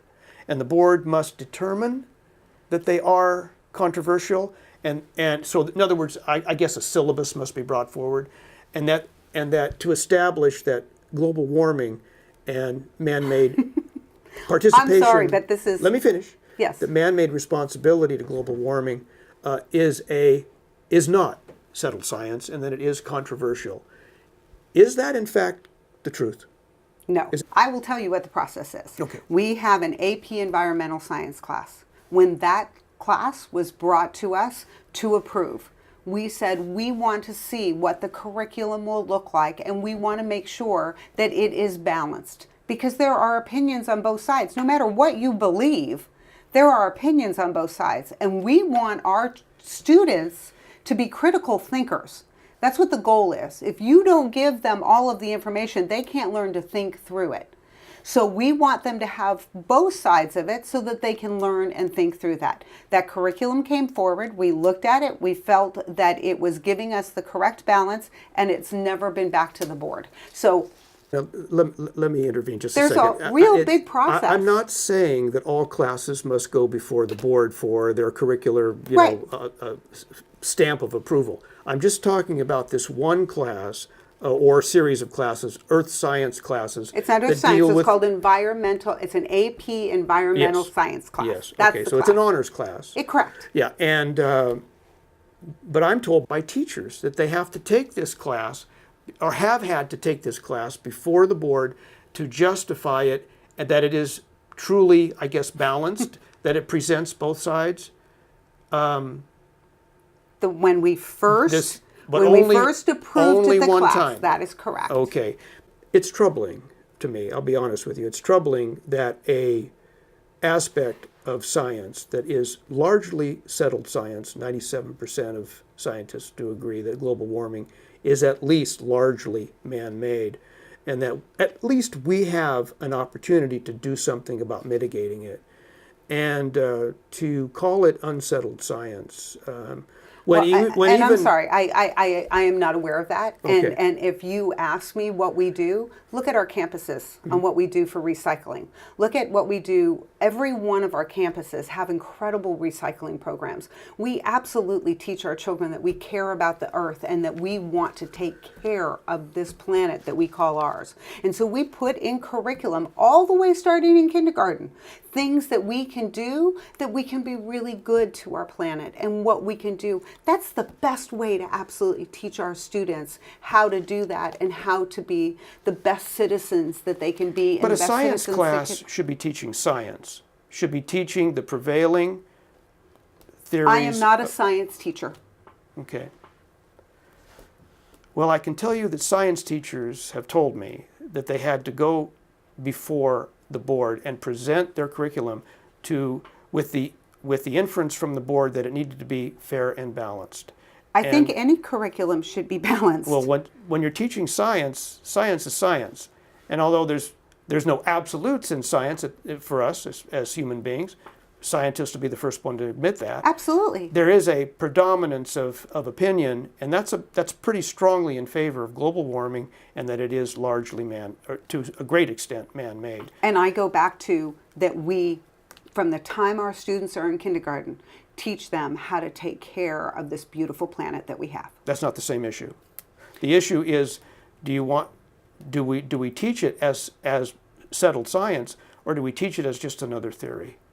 And I think it's a little late in the game to be talking about global warming sitting in this hot studio on a hot day where temperatures are spiking even now, to be talking about global warming as a potential theory, as just another theory to be balanced off with other economic interests. So, but in the interest of giving you this platform and giving you the last word in this conversation, I'd like to do so and ask you, what do you think are the pressing issues, if you're reelected on November 6th, that you'll be facing for 2019 as a board member of the Los Alamitos Unified School District? Well, I feel that I think our district does incredible work. And I think that we take really good care of our staff across the board. And that as a board, you can see what our mission and vision is. And every school that you go to, everybody that you talk to within our district keeps to that. We keep the main thing the main thing. So what are the controversial issues that are going to come up in 2019? Well, not necessarily controversial, but important issues that need to be addressed right away. And what it is keeping our board moving forward, being able to keep doing the great work that we're doing with all of the budget changes that we get. We didn't talk about the budget or school finance at all, which is a very complicated issue to people. Being able to make sure that we do that we give our students and our staff the very best tools that they can do to work forward, to be up and coming as we go into the next school year. I believe that we will be negotiating with our teachers next year, and we use a process called IBB that I think is very, very important. It is collaborative, and Can you just tell me what IBB stands for? Inter-base bargaining. Okay. And so we are very collaborative in what we do in our district.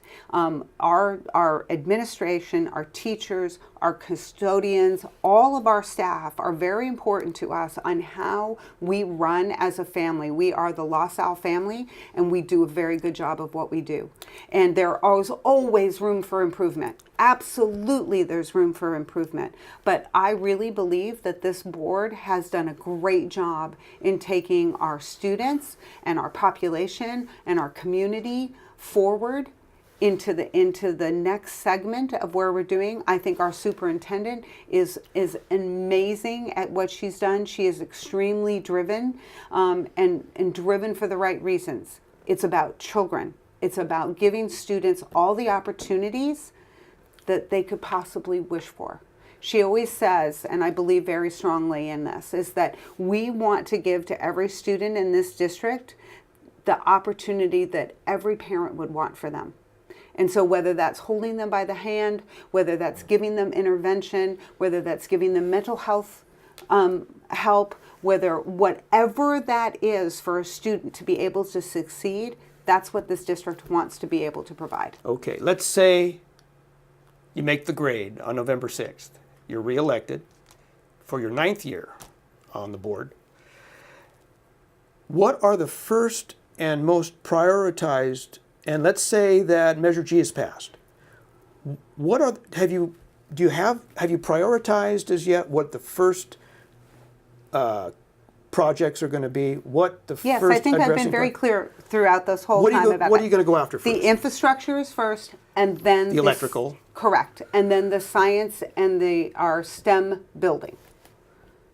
Okay. For our science and technology building. And the science labs. Yeah, they're included in that building. All right. Okay. We have to stop there. I could keep on going. Great. But and I would love to talk about the financing of the district, but there just isn't time today. Okay. And this is about your reelection campaign and letting the viewers see who you are, and in an elongated discussion. And I appreciate that very much. And thank you for participating in this discussion, and good luck to you on November 6th. Thank you very much, John. All right, thank I appreciate it. Well, I'm very pleased to be able to have in the studio all of the candidates for Los Alamitos Unified School District here on Backstory. Hot as it has been in the midsummer heat, they've been very accommodating, and I appreciate all 5 of them coming in and spending the time with us here on Backstory for Los Alamitos Unified School District board elections on November 6th. I hope that we have given you a little more than just a couple of facts and figures about who these folks are, and it's up to you to decide. And I also want to thank my crew here at LAUSD TV, Jeffrey, Lucas, and Duncan on this particular production for sticking with me and through the heat. And without these guys, these kinds of public service productions would not be possible.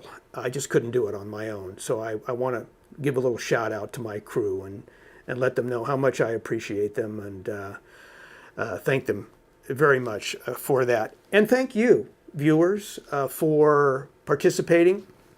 I want you to know that this program can be viewed on LAUSD TV coming up, and look to the local news enterprise for listings and schedules for the program on our broadcast side. And on the internet, you can also go to lausdtv.org And you'll be able to see all of these interviews back to back if you like, or you may be able to link to and select each one individually. So please be apprised of that and take advantage of that, you voters out there who have some big decisions to make on November 6th. So for Backstory, I'm John Underwood, and be sure to vote.